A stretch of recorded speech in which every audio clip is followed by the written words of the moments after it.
shack at. The bottles getting empty up the crack and we stacking chips. All of it's what I want. Plus money winners, that's what I'm on. You can say I'm gone. I prefer elevated pub sports radio. Time to get educated, get produced. Leave the juice letting loose with so much abuse that the bookies wanna call it truth. They getting slaughtered. Can't forget Jeff and low baggers in the chat. That's a lethal weapon 'cause we be pubbing.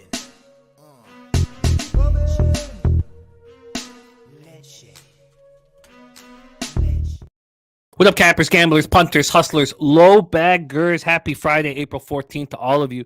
Thank you for watching Betting with the Bag right here on Pub Sports Radio. A wild night. I had 14 bets in NHL, 5-5 with 4 pushes, up 0.8 units. Got a little greedy in a couple spots. Took some -1s when I could have just taken the money line. It's okay. I don't mind it. It was a winning day yesterday. It's funny. I got a little greedy. I also got a little lazy when the pitching change was announced in the Brewers Padres game. I was like, you know what? Let's just let that go. As it was voided, I was like, let's just let that go. But it really wasn't a bet on the pitchers. It was more the biggest angle was the temperature and the rain and the sea layer and all that. And so that was lazy and that cost me money. But overall, 6-5 plus 1.8 units. We'll take it. We've had back-to-back winning days, but marginal winning days, and not enough to make up for the debacle on Tuesday. So we're still sitting here down 3.27 units on the week. 4 of our last 5 weeks have been winning weeks. 2 of those have been double-digit unit weeks. It's been great, but I do not want this week to end with a negative unit on the week. I don't want it to end like that. So I'm pretty locked in. I'm pretty focused. I got up very early this morning capping. I was up at 5:30. I went to sleep very late last night. This is all I want to do. This is it. What we're doing right here is it completely has taken over every thought and everything that goes on in my entire life right now is just wrapped around succeeding in what we're doing here. And nothing, obviously, family comes first, but this is extremely important, and I feel locked in. I know that I try to wait to move on MLB spots till we discuss it and really break it down, but I have made 4 bets already in MLB. I don't find this NHL card very interesting and very appealing. We'll have Bobano on here shortly to decide if we want to move on those. And then we'll have Dutch Boy fresh with the 2 playing games, and we have sharp action on both favorites. I hear a lot of people on the dogs.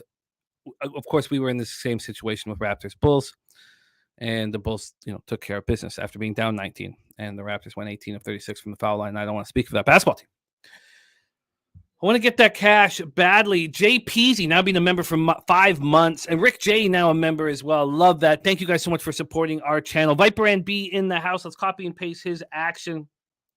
That is locked in. He's on the under 228.5. It's funny. We talked before the last couple playing games about 70% of the games in the play-in going under. And on my Twitter, it was like, oh, I'm just going to stick with the trend. I'm just going to stick with the trend of the under. And of course, both those games go over. This takes so much work. If you want to use one trend and hammer it home, that's fine. But look at all the trends that Mike M goes over. He's a trend capper. And how many trends does he break down for each game? He doesn't just take that one trend and say, oh, okay, I'm going to pack this. And it just takes work. This is always going to take work, a lot of work and effort. Shout out to Vipe in the house. He's on the Texas-Houston over 8.5. That's our Sunday night baseball live stream. And then we're going to be focusing on the Clippers-Suns game. And, of course, after that, we have the Nuggets game. I also have a playoff pool I'm supposed to do with the Comics in Vancouver at 10 p.m. Eastern.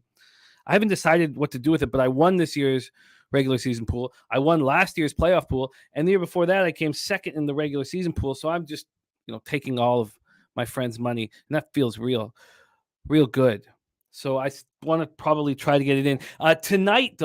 Our big Friday night live stream with Dabby Cabin Razor Sharp Picks starts at 8 p.m. Eastern, but their main focus will be that game that pops off at 9:30, that being Thunder Timberwolves. But they'll come in perfect timing to hammer the early game. So there's going to be a ton of action here on our channel. Of course, we have UFC Kansas City tomorrow night as well.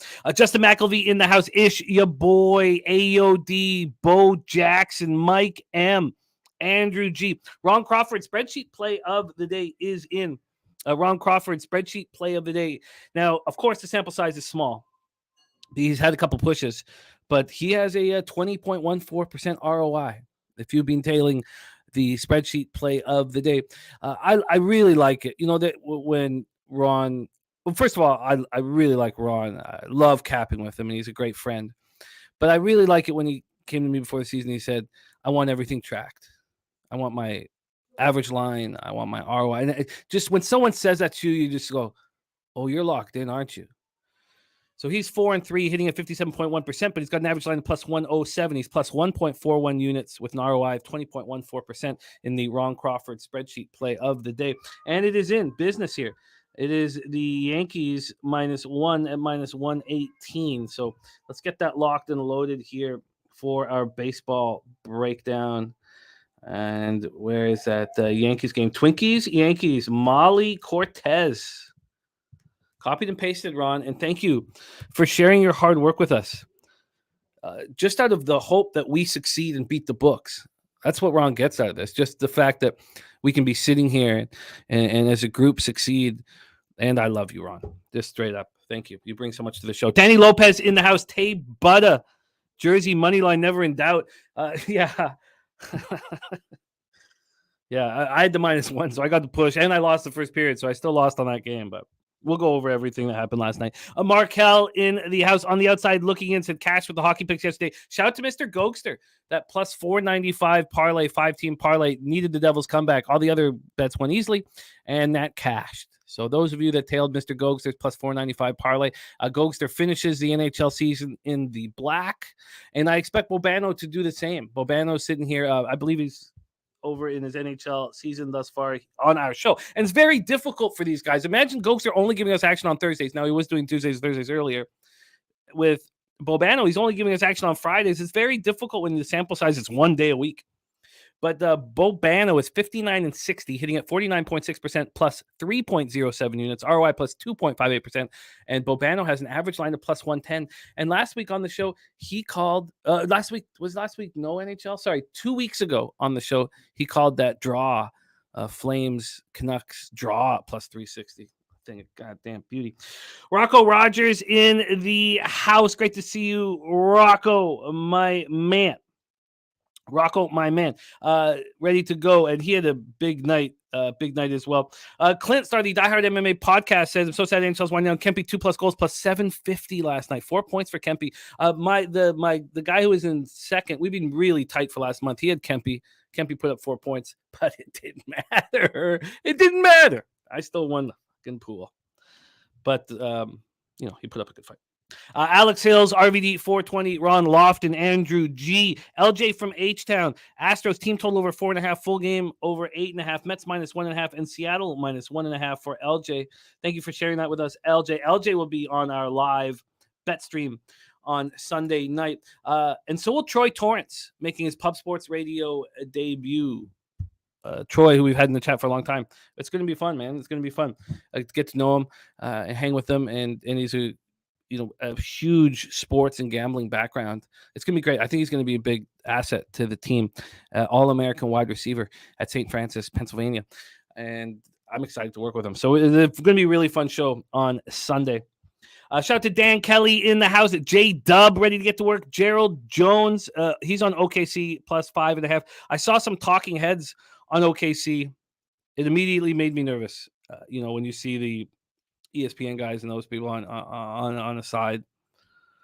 But we'll discuss all of that. Darren Turner ready to go. North Ender, Nutflush Allen. Nutflush Allen, I shouldn't have done this, but I did move on the Giants game without you verifying that it was a good move. And it doesn't correlate with the way you are going to move on the game, and I'm nervous about it. But I bet it. Everything correlated for me, and it's been a rarity when everything correlates for me. So because it was, I just moved on it. Saturated is on the Bulls. Vincent Ramirez, Serious Business. Gerald Jones, Viper NB in the house.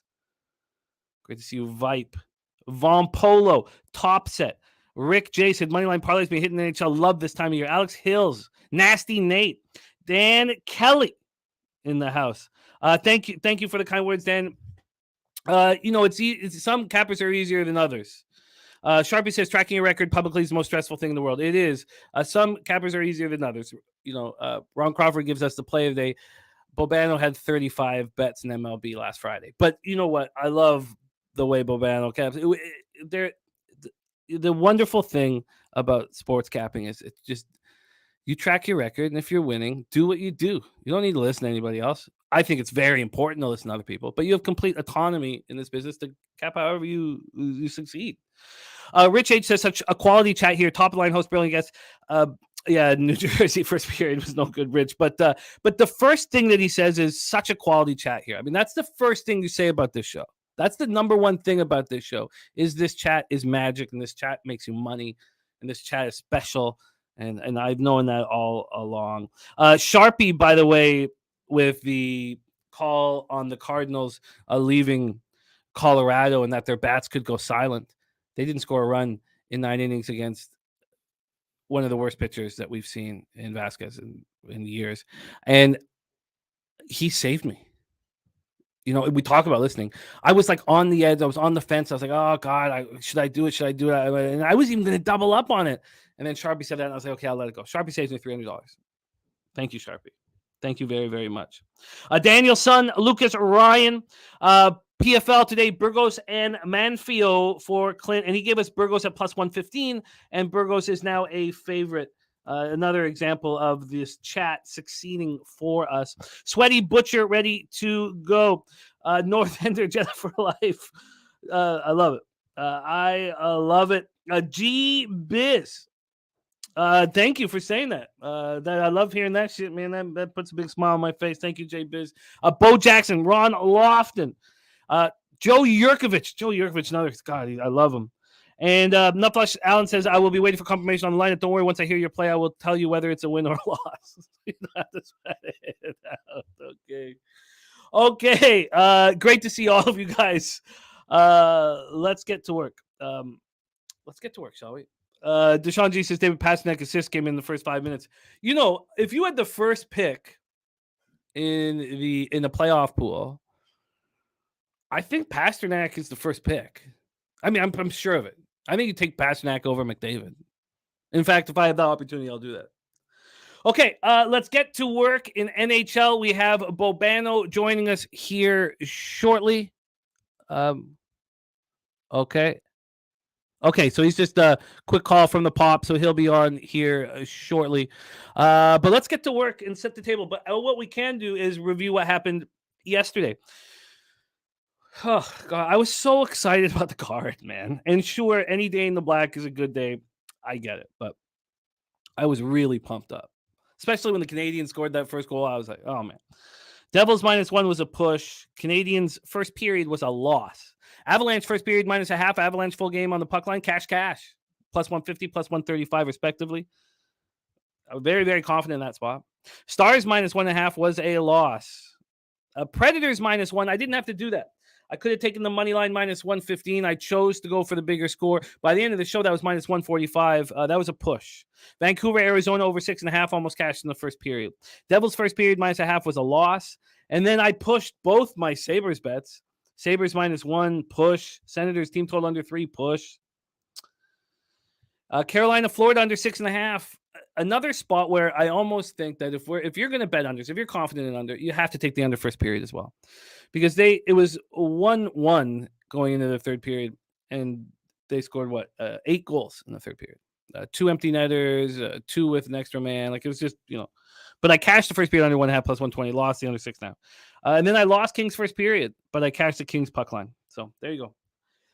There you go. Let's get to work. Hipster Jesus. Yes, that is the basketball game, but we are going NHL, just 2 games, hitting the full MLB card. And then we're capping NBA with Dutch Boy Fresh. So that won't be until 10 a.m. Pacific, 1 p.m. Eastern is the plan to get to NBA then. And I apologize for that, Hipster Jesus.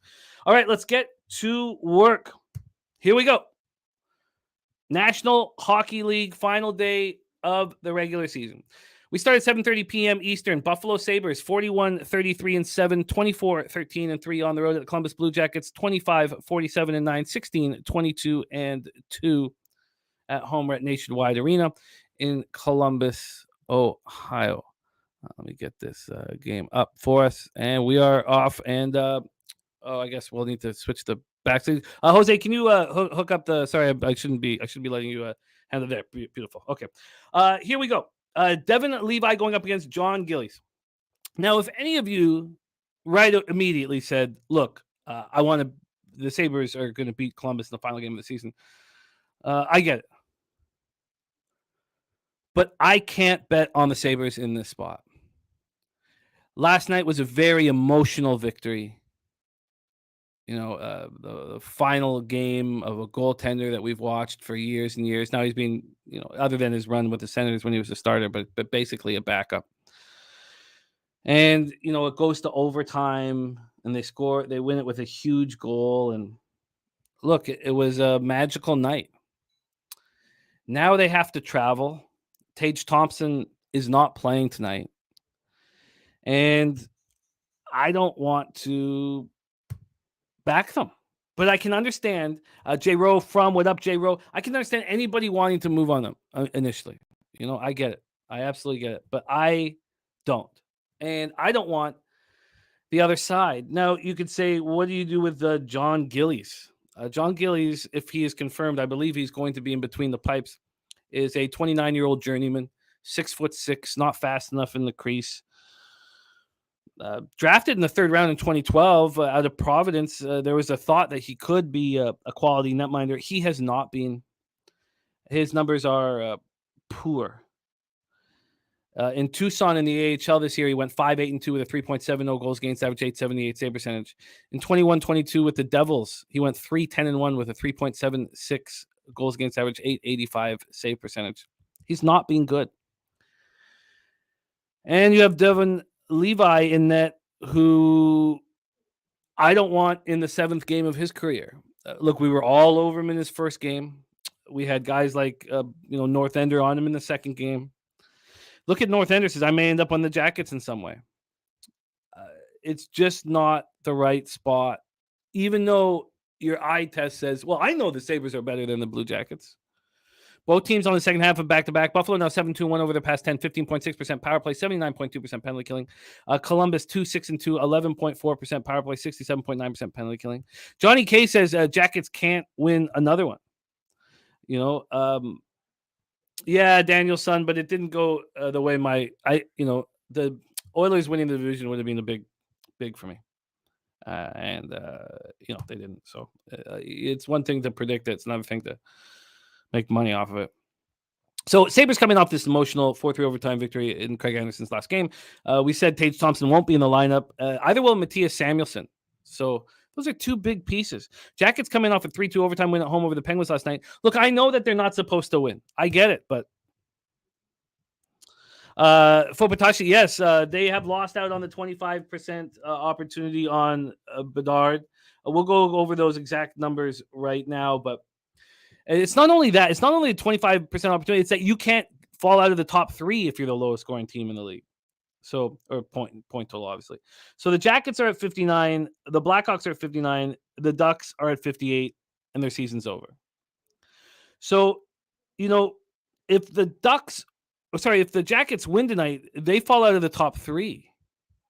Still, I do not want the Sabres here. The players aren't going to quit here. Mike M says Columbus 13-0 over trend. Buffalo's 15-3 despite lineups. I'm giving it a go. I get that. I completely get that. Let's take a look at the line history here before we move on to the next game. Razor Sharp Picks got Oaklawn Park Race 9, the 4 gold strategy at 12-1. That's the Razor Sharp Picks horseplay of the day. I'm going to copy and paste that. Thank you for sharing that. Then we got our lawyer Machiavelli in the house. Great to see you, Machiavelli. All right, let's get this here. And then we need this game because we're about done with this one here. Okay, so that is Jackets, Sabres here. We'll go over the line history. I don't want to be involved in it. And we have a beautiful giant baseball card. We have 2 spots in NBA that are going to be that we're highly anticipating. So let's go over the line history here in this one. We'll get the screen figured out. I'm not entirely sure what's going on backstage, but I'm sure Jose will have it figured out here in a second. But we have the Sabres opening up here at +1 or -163. They're now -162. There's been no move towards them. A total of 7 -116 to the under. There's been a 4-cent move to the over. Let's bring on the star of our Friday shows here at Pub Sports Radio, and needing to finish the year in the black in the regular season, and he 3.07 units in the black, so he's in a nice spot. That means Mr. Gokster also finished the year in the black, which is great that our experts can finish the year in the black. Please welcome to the show, Bobano. Bobano, how are you, my friend? Yeah, good to be with you guys, Jimmy. And Friday, it's a beautiful Friday here. I mean, I can't believe it. What a time to be alive, as I said on Twitter, with golf shirts and shorts here in these parts and on April 14th. That's pretty cool. That's pretty special. It is. It's very nice, but it could snow on Tuesday, so I don't want to get too wrapped up in it. But it is nice. It is very nice. Bobano, we've broken down this first game on the board, and it doesn't interest me too much. Do you have a look on Sabres Jackets? Well, we don't have goaltenders confirmed. Of course, last night the Sabres waved goodbye to Craig Anderson. Pretty much we know that's probably the end for him. I mean, he hasn't really actually made an official announcement, but he said he was undecided. Then you see everybody hugging him, and yeah, that's it. That was his final game.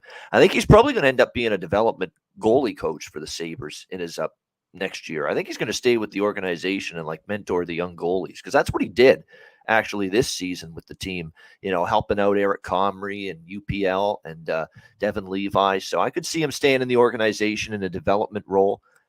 So that was an emotional night. Now they go on the road for this final game. You're right. From a spot perspective, it doesn't feel like a spot you want to lay -160 with Buffalo, but I can't take Columbus either. And John Gillies, the likely goaltender, do like the over, but not at 7.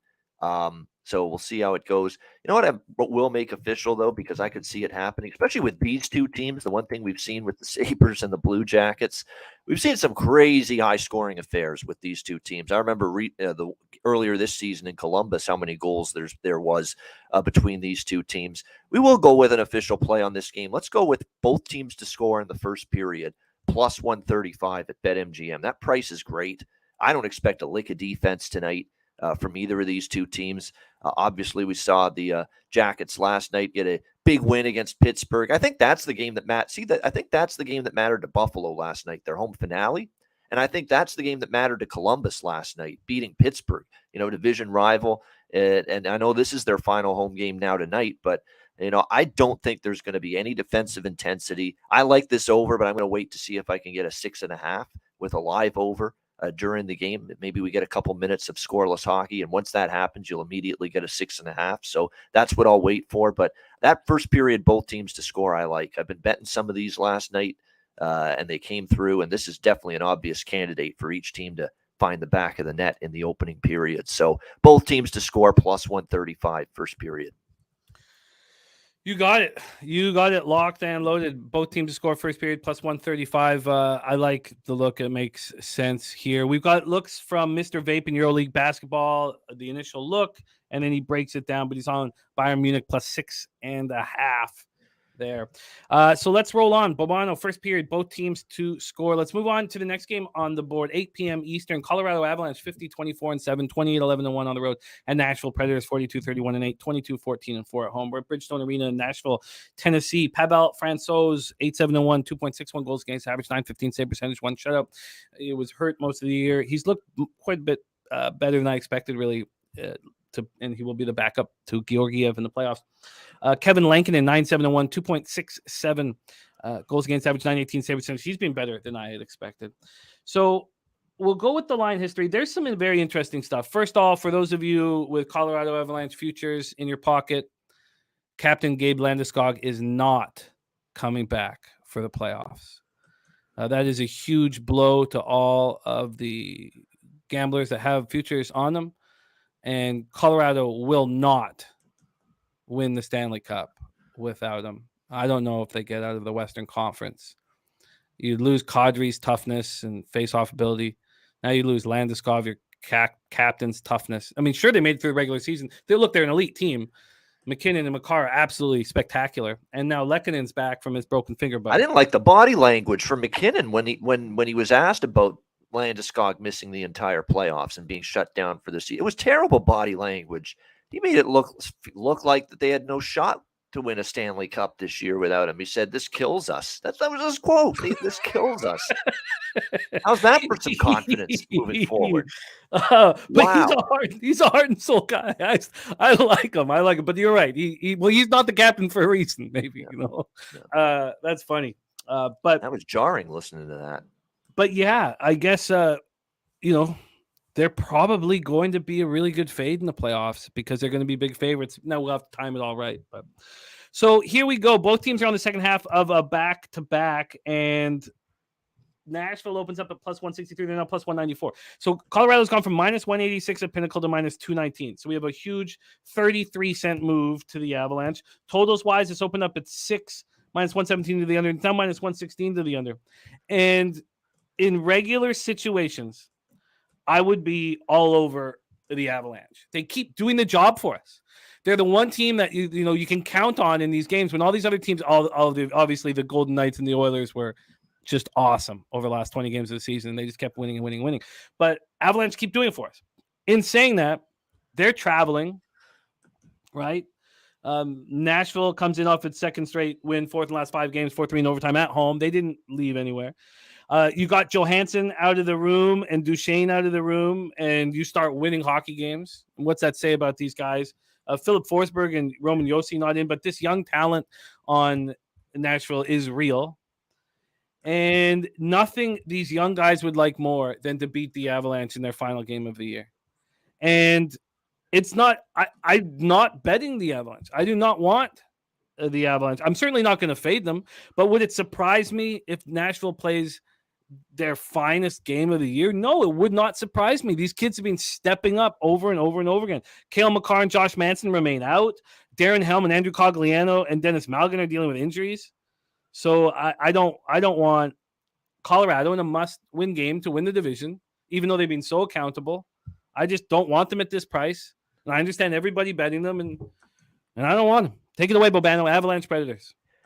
Yeah, what I am going to bet here, and Botano has a really nice price on this total. A lot of books have 6, but Botano, which is a Ontario-based book, and it's advertised here all the time. They have over 5.5, minus 125 right now at Botano. So I'm grabbing that at 5.5. I really like over the total in this game. I think because I think Nashville's giving effort. I think you're going to see that tonight from the Colorado Avalanche. From Nashville, I should say. I think they're going to want to play spoiler. I do.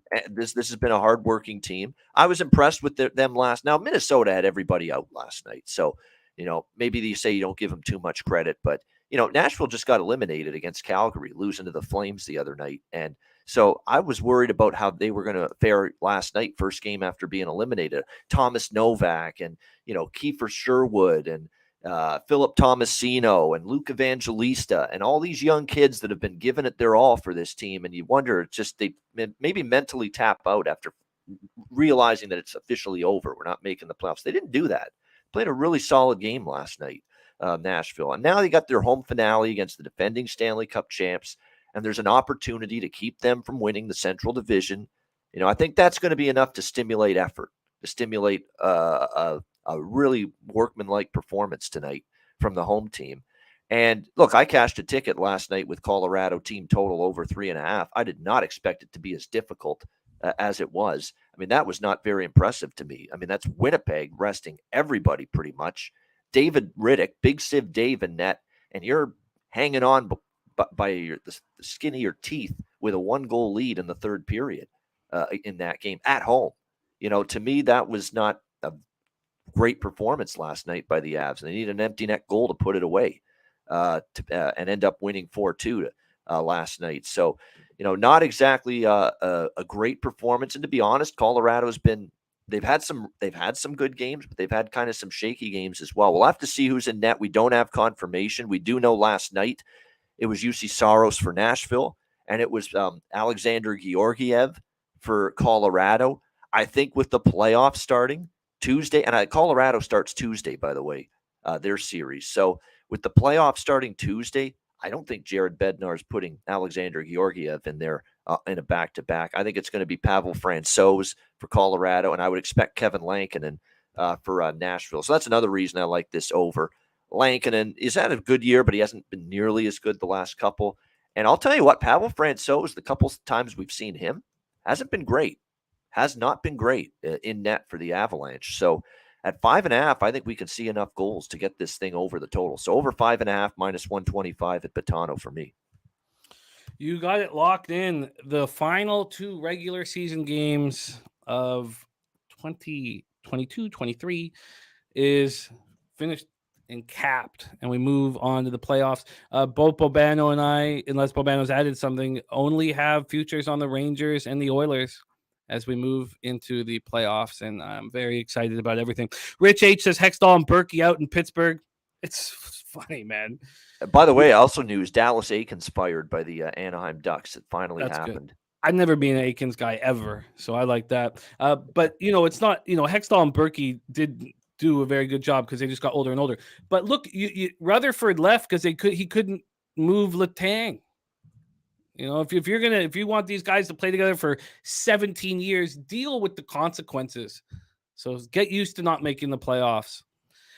There we go. That is our NHL breakdown. Hockey operations, Brian Burke, the president, GM, Ron Hextall, and the assistant GM. They're all out. Wow. Good. Here you go. The whole management group. See ya.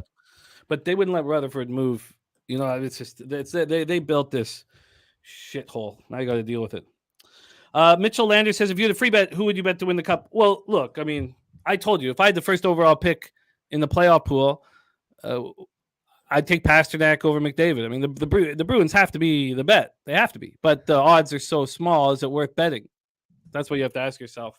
So, yeah, I mean, who can beat the Bruins? I'll tell you, nobody.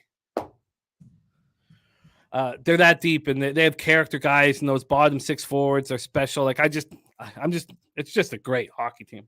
Okay, let's move on to the next spot on the Rocket Watch. I just don't see why Nashville would push it here. They knew they had a winnable game last night against the depleted Wild team. We know how hard it is to play against those depleted teams. So I don't look at what the Jets did. It's just hard. These guys want it. They have no pressure on them at all. They know they have to face a team on a mission. Why push it? Why push it? Because they're kids. All their stars are gone. They're fighting for jobs. They're fighting for opportunity. So you look, and it doesn't matter. We can disagree on this stuff, and it's part of the fun. You know who I think is very dangerous come playoff time is the Florida Panthers. I think they're so dangerous with no pressure on them here. But I can't wait. I can't wait to talk all about playoff action, and we will do a lot of that. I'm impressed. I'm profitable on this. I'm having a great NHL season overall for 7 days a week for the entire season. But I know on the Fridays on this show, it started out horribly for me. I'm shocked. I've worked my way back already to +3 units. I'm very happy about that. It was very impressive. I sent you a message a couple weeks ago, just outlining how impressed I was. Friday's been my worst day of the entire week all season too. So this is the day you don't want me usually on this talking NHL, but I'm a Friday guy when it comes to betting with the bag. So, but it's nice to see we've turned it around. Very good. The Bruins are going to beat the Panthers. We know that, but the Panthers have no pressure whatsoever on them. That makes them a dangerous squad. And if the Panthers played the Islanders in a series, I'd be on the Panthers. If the Panthers played, I guess that's it. I guess the top 3 in each division are just so strong. But okay, let's move on. Let's move on to MLB. And Bobano, you put the most bets out that we've had on any single show. Yeah, how did that go last Friday? It did not go well. It did not go well. It was a rough the player props. Now it's just one day. Yeah. So we know, and look, you've every time even in baseball 2 years ago, remember you dug a big hole and climbed completely out of it within, 4 weeks. So, so you have another hole to climb out of here in MLB. Let's get to work here. 6:40 p.m. Eastern. Arizona Diamondbacks 8-5, 3-3 on the road at the Miami Marlins. 6-7, 3-4 at home. We're at loanDepot Park in Miami, Florida. We'll start with the line history here for this one. Sorry, I had the wrong one up here. Here we go. Miami opening up at -140, now at -157. They got up to -166. And I found that very interesting. The expectation that Bumgarner is going to get touched here or that Rogers could pitch well. Well, we'll go to the total. I think the total tells the story. This total opened up at 9, and there's only been a 4-cent move to the over. So if the total isn't skyrocketing, and we know it's a pitcher's park there, but if the total isn't skyrocketing, then and the market's moving towards the Marlins, then there's only one explanation, is that the market believes that Bumgarner is going to get touched here. Let's take a look at the cash flow for this one. We have 52% of the tickets and 52% of the cash on the Marlins. That's it. And the books moved and made it a much easier situation to back the Diamondbacks. Total wise, we have 57% of tickets and 55% cash on the under. Christopher Comentini says Bumgarner wants to go fishing in Miami. We've seen this before. Rick J's on Arizona team total over 4. A big move to the Royals about 15 minutes ago, says Rob Free. Good. I took him first 5:45, 6 in the morning. Madison Bumgarner in his first start. So now one thing you could say about Bumgarner, if you do believe in him, is that he could pitch better after facing the Dodgers in back-to-back opportunities. But the Marlins have come out of the gate smashing lefties, which I haven't said that. When have I ever said that? I don't think I've said that in the 6 years we've been doing this publicly. 282 average, 769 OPS thus far against lefties. But Bumgarner's first start against the Dodgers at LA in Chavez Ravine, 4 innings, 4 hits, 5 earned runs, 1 homer, 2 Ks, 4 walks, and 10-1 loss. In his second start, he went 4 2/3, 5 hits, 3 runs, 2 earned runs, 5 Ks, 6 walks, and a 6-3 win at home versus the Dodgers once again. Rogers, the same deal. He had to face the Mets twice, but the Mets don't rip the leather off the ball against lefties. They're a very mediocre team against lefties. They're a mediocre team offensively right now with that ridiculous payroll. 4 1/3, 4 hits, 4 runs, 3 of which were earned, 1 homer, 4 Ks, 2 walks, and 5-1 loss at home to the Mets in his first start. In the second start, he went 4 2/3, same deal. 4 hits, 3 earned runs, 1 homer, 5 Ks, 2 walks, and a 5-2 loss. And the Diamondbacks smashed lefties, 294, 807 OPS.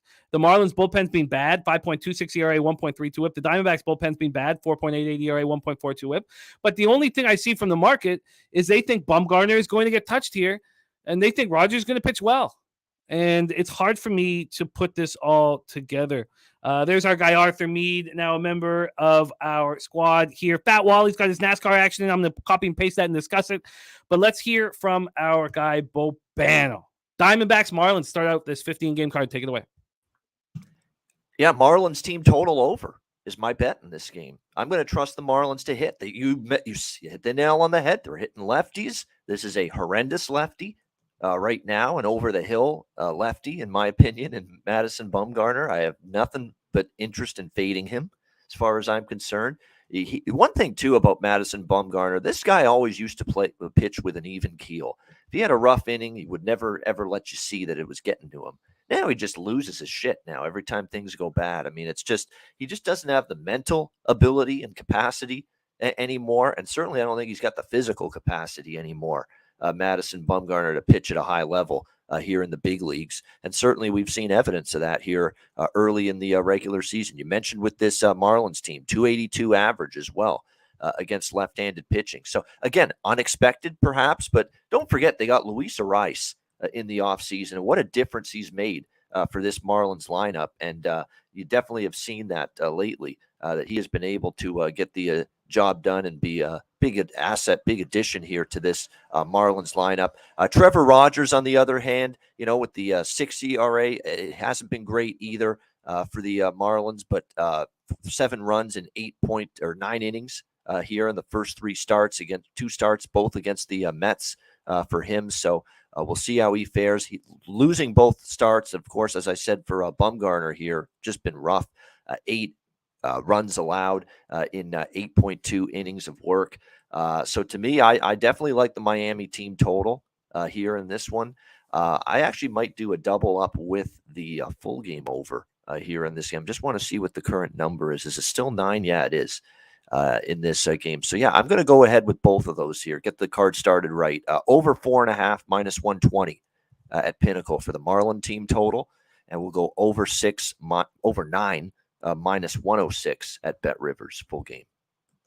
All right, you are locked in. Marlins team total over 4.5 minus 120, and then you have the full game over 9 at minus 106.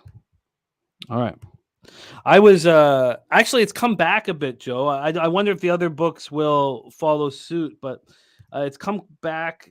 The exact number, it's come back. Actually, you're right. 9 cents. It's come back 9 cents since in the last 19 minutes at Pinnacle. So that's a bit of a comeback there. Bam Boy says both teams hitting lefties well. Both pitchers have been bad, and this total is just sitting there without being juiced. It's strange. Talk Sports with JT's on Arizona Miami. Yes, run first inning. And Sharpie says Rogers is healthy. Got to throw out last year's numbers on him. So I am going to stay off of this spot. I think there's hope for Trevor Rogers to be a little bit better than he's been in these first two starts against the Mets. So that's why I've decided I'm not going all in on the full game. My first thought was I'm betting over 9 because I don't trust either guy. Mm-hmm. I think there's hope for Rogers, especially pitching here at Marlins Park, to have a better start, maybe tonight. But I have no hope for Madison. None. 0. I think he's going to continue to get hit. I think the Marlins can hit him. And that's why I divvied it up with the Marlins team total. Let's move on to the next spot on the board. By the way, Rob Free asking about the Giants-Tigers game. That is coming up in this right after this next one. So with 6:40 p.m. Eastern, Philadelphia Phillies 4-9, 1-6 on the road at Cincinnati Reds, 5-7, 4-2 at home at Great American Ballpark in Cincinnati, Ohio. Taijuan Walker going up against the journeyman Connor Overton. Take a look at the weather here for this one. Oh, wait, I don't have it here. Here we go. Sorry. 77 Fahrenheit, 7.6 miles per hour, right to left, right across the diamond. Becomes slightly out after a couple hours. 6.5 miles per hour at the Great American Ballpark. Let's take a look at the line history here for this one. And I do not know what we're going to get from Taijuan Walker this year. Opened up with the Phillies minus 149. They're now minus 146. From a total standpoint, this opened up at 9.5, and it's now at 10. So it's gone up a half run. It moved to 10 at about 1 in the morning. So it's gone up a half run. Let's take a look at the cash flow for this one. We have 52% of the tickets and 79% of the cash on Connor Overton and the Reds. The market moving, very slightly towards them. Again, it's moved 3 cents. It had moved up to 5 cents. So very slightly towards them. I know it's not appealing to back Connor Overton. From a total scenario, 72% of tickets, 75% of cash is on the over, and it's moved to the over. So let's break this down here. Taijuan Walker has had 2 starts. They've both been losses for the Phillies, who are 4-9. I'm on their season win total under 87.5. I know you don't cash those things after 13 games, but I like where it's gone so far. 4 1/3, 4 hits, 4 earned runs, 1 homer, 5 Ks, 3 walks, and an 8-1 loss at the Yankees to get started. Then he went 4 2/3, 3 hits, 2 earned runs, 5 Ks, 5 walks, and a 6-4 loss at home versus the Reds. And then you have the journeyman Connor Overton. Let's talk about him here for a second. We'll break down his 2 games, but also who he is. 15th round pick in a 2014 draft out of Old Dominion. Last year with fringe arm. That's the answer. He's a fringe arm. That's the answer. Fringe arm. Journeyman, without a doubt. Yeah. But he has barely thrown since he's just barely thrown. He's been in the bullpen. He's barely seen him. Last year, 33 innings, and his numbers were great. Do you trust that? He threw 26 2/3 in AAA, and his numbers there were great. It's still very, very hard to believe that he's able to do this as a starting pitcher, and he's shown thus far that he can't, but he's only had 2 starts. But if you look at last year, he had a 0.97 whip, a 2.73 ERA. That was in the show. In the minors, a 2.70 ERA, 1.01 whip.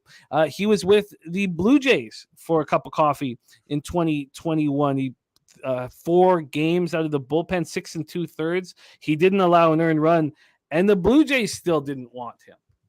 In his first start, 7-6 loss at home to the Cubs, 4 innings, 8 hits, 5 earned runs, 5 Ks, 1 walk. There's Trot Wham in the house. What up, Wham Bam? In his second start, 4 innings, 6 hits, 4 runs, 1 homer, 4 Ks, 3 walks, and a 6-4 win at the Phillies. Phillies versus righties, 277, 70-94 OPS. Reds versus righties, 246, 747 OPS. Phillies bullpen, 6.38 ERA, 1.81 whip. They've been atrocious. Reds bullpen being bad, 4.78 ERA, 1.41 whip. Matty Ice on the Phillies first 5 -0.5. Rick J's on the Phillies first 5 -0.5. Joe Yerfer says Phillies not playing up to their market value. I cannot bet on them right now. Reds or pass. Bill McDonald's on the Reds money line. Take it away for us here, Bobano. Game 2 on the card, Phillies Reds. Yes, I'm just taking a look to shop around. I don't want 10. Give me the 9.5, and I'm in. Yes, we do have it at Betway, 9.5 -118 over for me with these two. Over 9.5 -118. I like it. These are two pitchers I want to fade. I don't trust Taijuan Walker either. Let's be real. I mean, this is a guy last year I was looking to pick some spots to fade him, and I thought down the stretch he did fade for the Philadelphia Phillies last year. You know, he would give up more hard hit contact, 4 runs on a routine basis. He's had 2 starts this year. He had a rough first start against the Yankees. Pitched better last time out against Cincinnati, at least a little bit better, but still, he's had massive control issues and command problems so far. Walker, 8 walks, 8 in just 9 innings of work this year. That's way too many. Eventually, you're going to pay the price and pay the piper when you're issuing free passes at that kind of clip.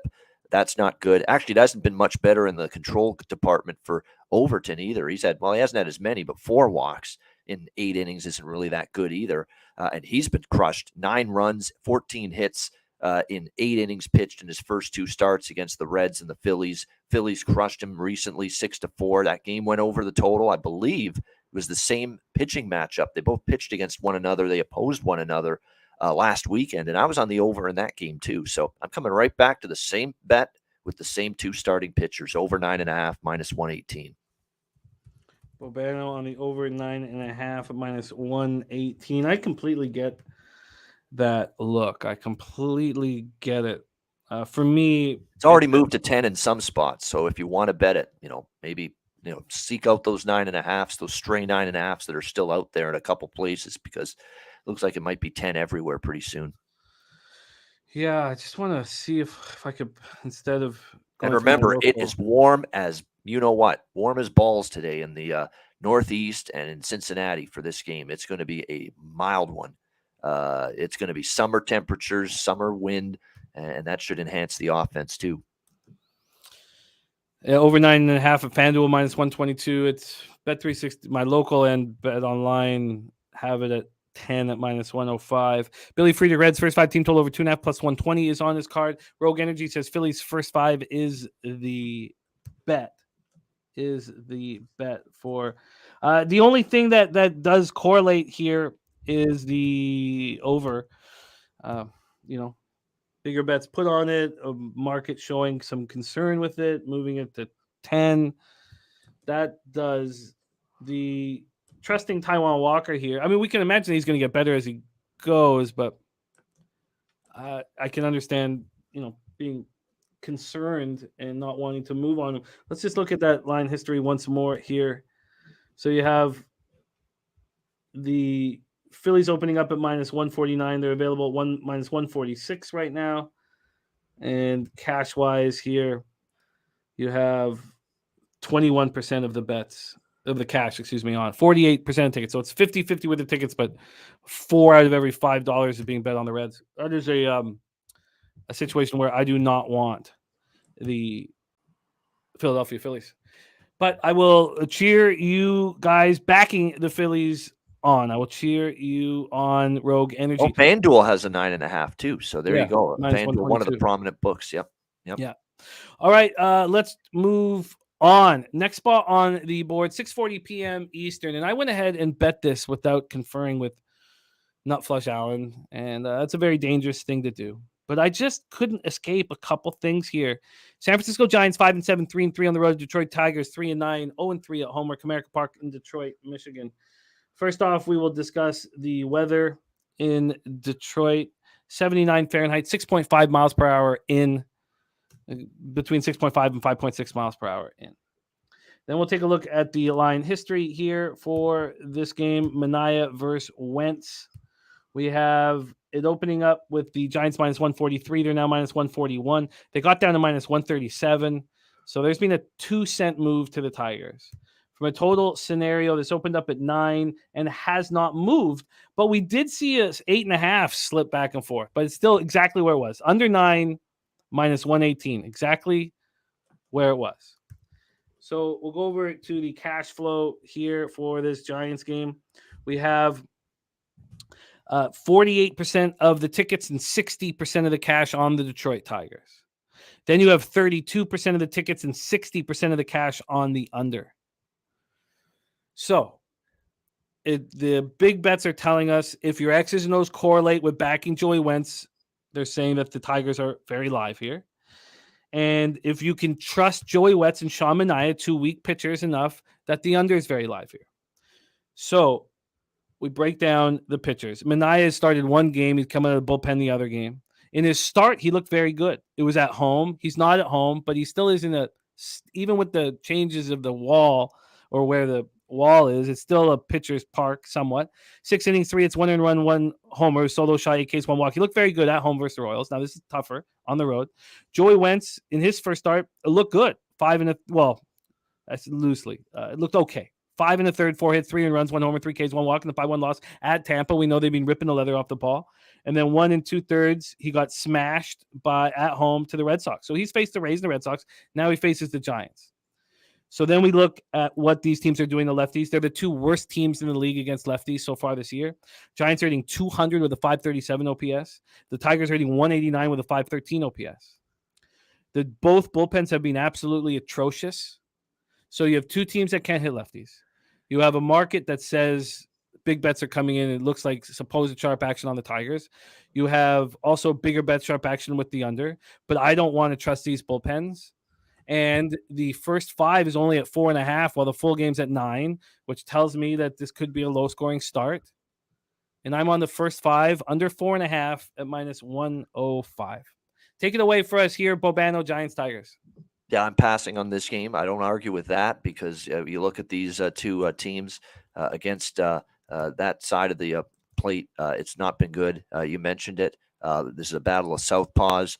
The Detroit Tigers are hitting 189, a robust 189 as a team, and 2.12 runs per game against lefties. And it's just as bad for San Fran. I mean, 198 average, 2.08 against lefties for them.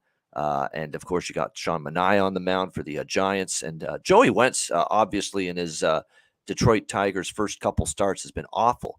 But, you do have a team that hasn't hit a lick against lefties. So that's why it's a tough game for me.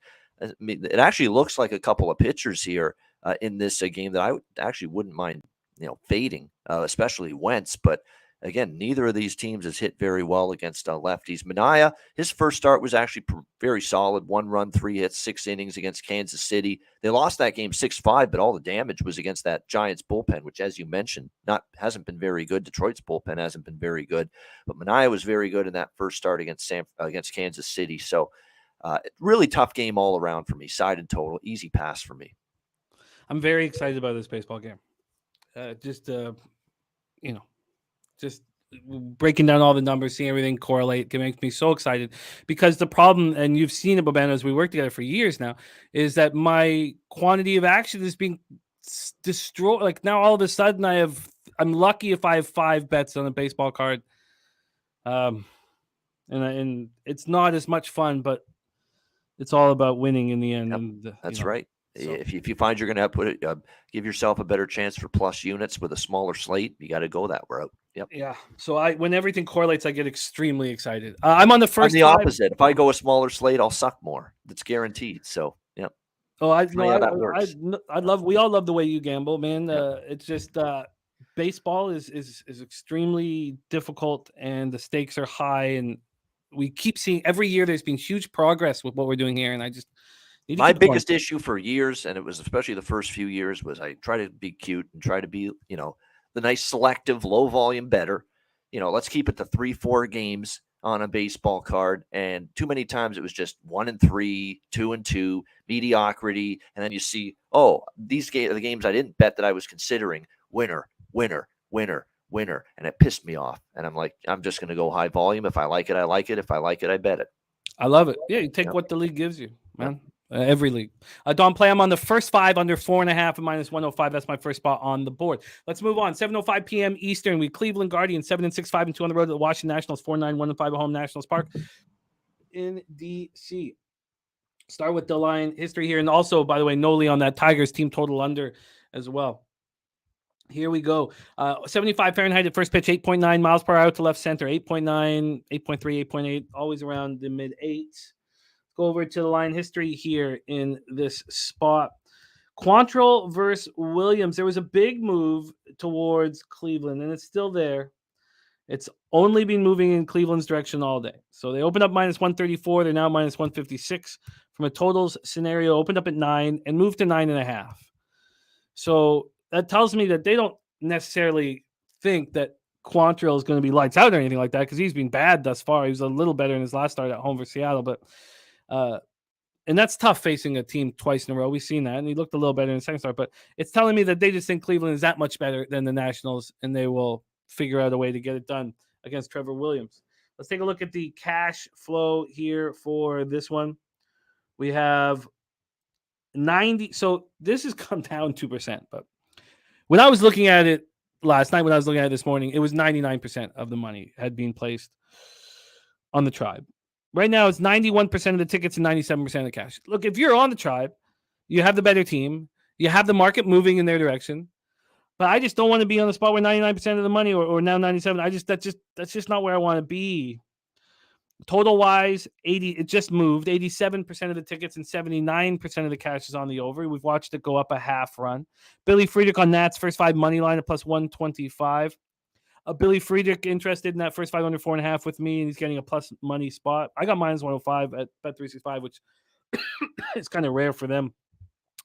JT is also is moving on Cleveland, Washington, first 5 under 5. So Quantrill has had 2 starts. First start, 4 2/3, 8 hits, 5 runs, 4 of which were earned, 1 homer, 3 Ks, 2 walks, and a 6-5 extra inning win at Seattle. His next start, as I said, much better. 5 innings, 7 hits, 3 earned runs, 3 Ks, 1 walk.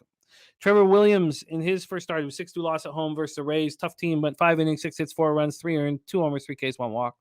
In his next start, it was at Colorado, and he looked pretty good, man. 5 1/3, 5 hits, 2 earned runs, 4 Ks, 0 walks. He's always been able to get soft contact. But if you watch him pitch with the eye test, you're like, geez, this guy's terrible. Guardians first righties so far this year, they're not hitting, and they don't have weather to blame. 228, 648 OPS. Nats first righties are the worst in the league, 195, 556 OPS. Guardians bullpen is so good, 3.11 ERA, 1.05 whip. Nats bullpen has been pretty good, 4.40 ERA, 1.21 whip. Bobano, take it away. I'm sweating buckets here. I got to open up a window. I'm sweating absolute buckets here. Not Welcome to almost 30 degrees Celsius in Ontario in April 14th. Yeah, I will be right back. There's sun Dizzle in the house. I'll be right back. All right, very good. Yeah, for me in this game, I do have a bet on this game. I'm going to go with Cleveland -1, minus 120, full game in this one. I'm going to buy low here on Cal Quantrill, my Canadian friend, my fellow countryman. I know he has struggled. There's no question. And in fact, his struggles actually date back to the World Baseball Classic. If you remember that start he had, it was the first game for Canada in that tournament. He couldn't find the strike zone. He's walking guys left and right. He had no command, no control whatsoever, and he really had a tough time in that start. And obviously, so I am mildly concerned. I am mildly concerned about our guy Cal Quantrill here, and of course, after that debacle there in the World Baseball Classic, he gets back to the Guardians here to start the Major League season. And what have we seen from him? 8 runs, 15 hits allowed, and 9.2 innings. Not good at all from Cal Quantrill, but he faced Seattle twice. That's an above-average lineup that can be capable of being a very good offense. You're not facing that here. You're facing Washington. This is, I think, a bottom-of-the-barrel offensive team. I think it's a good step down in class for Cal Quantrill in this spot. And you mentioned it about Trevor Williams. I'm not exactly rushing to back him at all. He's given up 6 runs and 10.1 innings of work so far. Not terrible, but struggled against Tampa Bay, who of course have been smashing the baseball early in the season, and obviously pitched Colorado after that. I still not a big fan of Trevor Williams' stuff, and I think Cal Quantrill is due to improve as the season goes on. as the season goes on. I think he will get better. I still think he's got good stuff, Cal Quantrill. He's just got to keep it down in the zone, keep the walks to a minimum. But I think he's got the ability to get swings and misses. That's not the issue. I think he's just got to make sure he locates better. And there have been times so far in these first couple starts he just hasn't. But even if he misses location in a couple of times tonight, is Washington the kind of team that's going to just pick him apart like Tampa Bay did? And some of these other, or Seattle did, I should say, the team that Cal pitched in his first two starts. I'm not so sure about that. So we know they're the better team, obviously. I think it's a buy low spot. And obviously, to get the juice down, we're going to go with the run line. So Cleveland -1, -120. You got it. You got the Guardians -1, -120. I completely get it. And I want the full game, obviously, because it's a massive bullpen edge for the Guardians. Massive. Yes, Guardians have a great bullpen, but have you been sort of pleasantly surprised with the Nats bullpen? A little better than expected this year? Yeah, I guess you could say that. I mean, the first couple of series, and I remember that Tampa series, they had a really tough time, but a lot of pitching staffs, bullpen and starters are having a tough time with the Rays. But yeah, no, they have been a little bit better than I expected. But let's see, we're 162 if that keeps up. You got it locked in. I'm off of that spot. Let's move on to the next spot. 7:05 p.m. Eastern. Minnesota Twins 9-4, 5-2 on the road at New York Yankees. 8-5, 4-3 at home at Yankee Stadium in the Bronx. And we have arrived at the spreadsheet play of the day. Ron Crawford's spreadsheet play of the day. He is 4-3, 57.1% plus 1.41 units. ROI plus 20.14%, and his average line is plus 107. And Ron Crawford giving us spreadsheet play today is wonderful. Spreadsheet play today is the New York Yankees -1 at -118.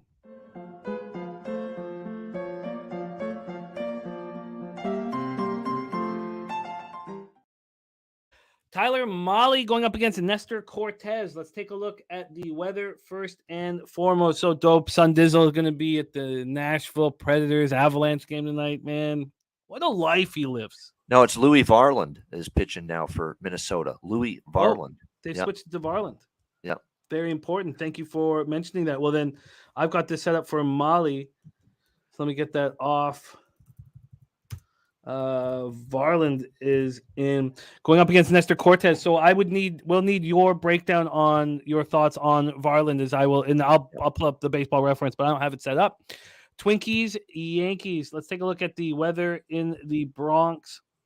It is 84 Fahrenheit. Man, it's gorgeous in New York. 9.7 miles per hour out to left field, and slightly out to left field, but out to the pole. Maybe a little bit better than right to the pole. 9.7 miles per hour to 8.1 miles per hour. Let's take a look at the line history here for this Yankees spot.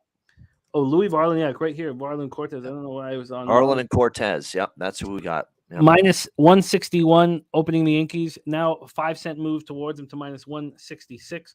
From a total situation, this opened up at 8. It is now at 8.5. And cash flow here, we have. Paul, here we go. We have 81% of the tickets and 74% of the cash on the Yankees. Only a 5-cent move towards them. It's a little fishy. And then 78% of the tickets, 71% of the cash on the over. At least we've seen that move a half run. Cortez, I can talk about. Cortez, 2 starts thus far this year. His first was an 8-1 win at home versus the Phillies. Went 5 innings, 7 hits, 1 earned run, 3 Ks, no walks. Second start was a 5-3 win at the Orioles. 5 in the third, 4 hits, 2 earned runs, 5 Ks, 2 walks. Twins are struggling against lefties. It should be a good, okay spot for him. 233, 671 OPS. Yankees versus righties, 248, 767 OPS, and both bullpens have been very good. Take it away for us here, Bobano, Twinkies, Yankees. Yeah, this is an interesting matchup. Varland, let's start with him.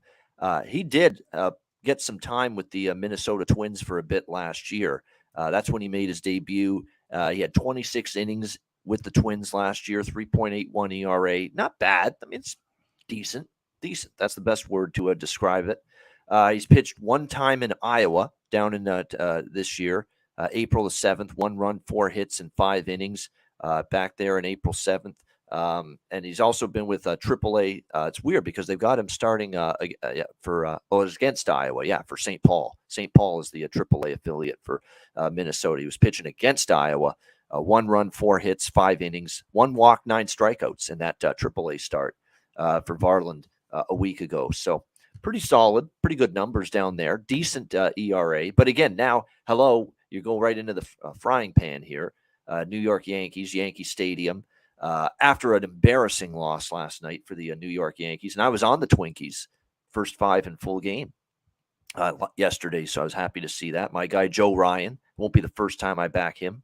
It won't be the last time, I should say, I back him this year. He was terrific last night in that game. It helps when you have a big lead early. I think the Yankees just kind of packed it in. Those were some feeble at-bats once they fell behind 11-0.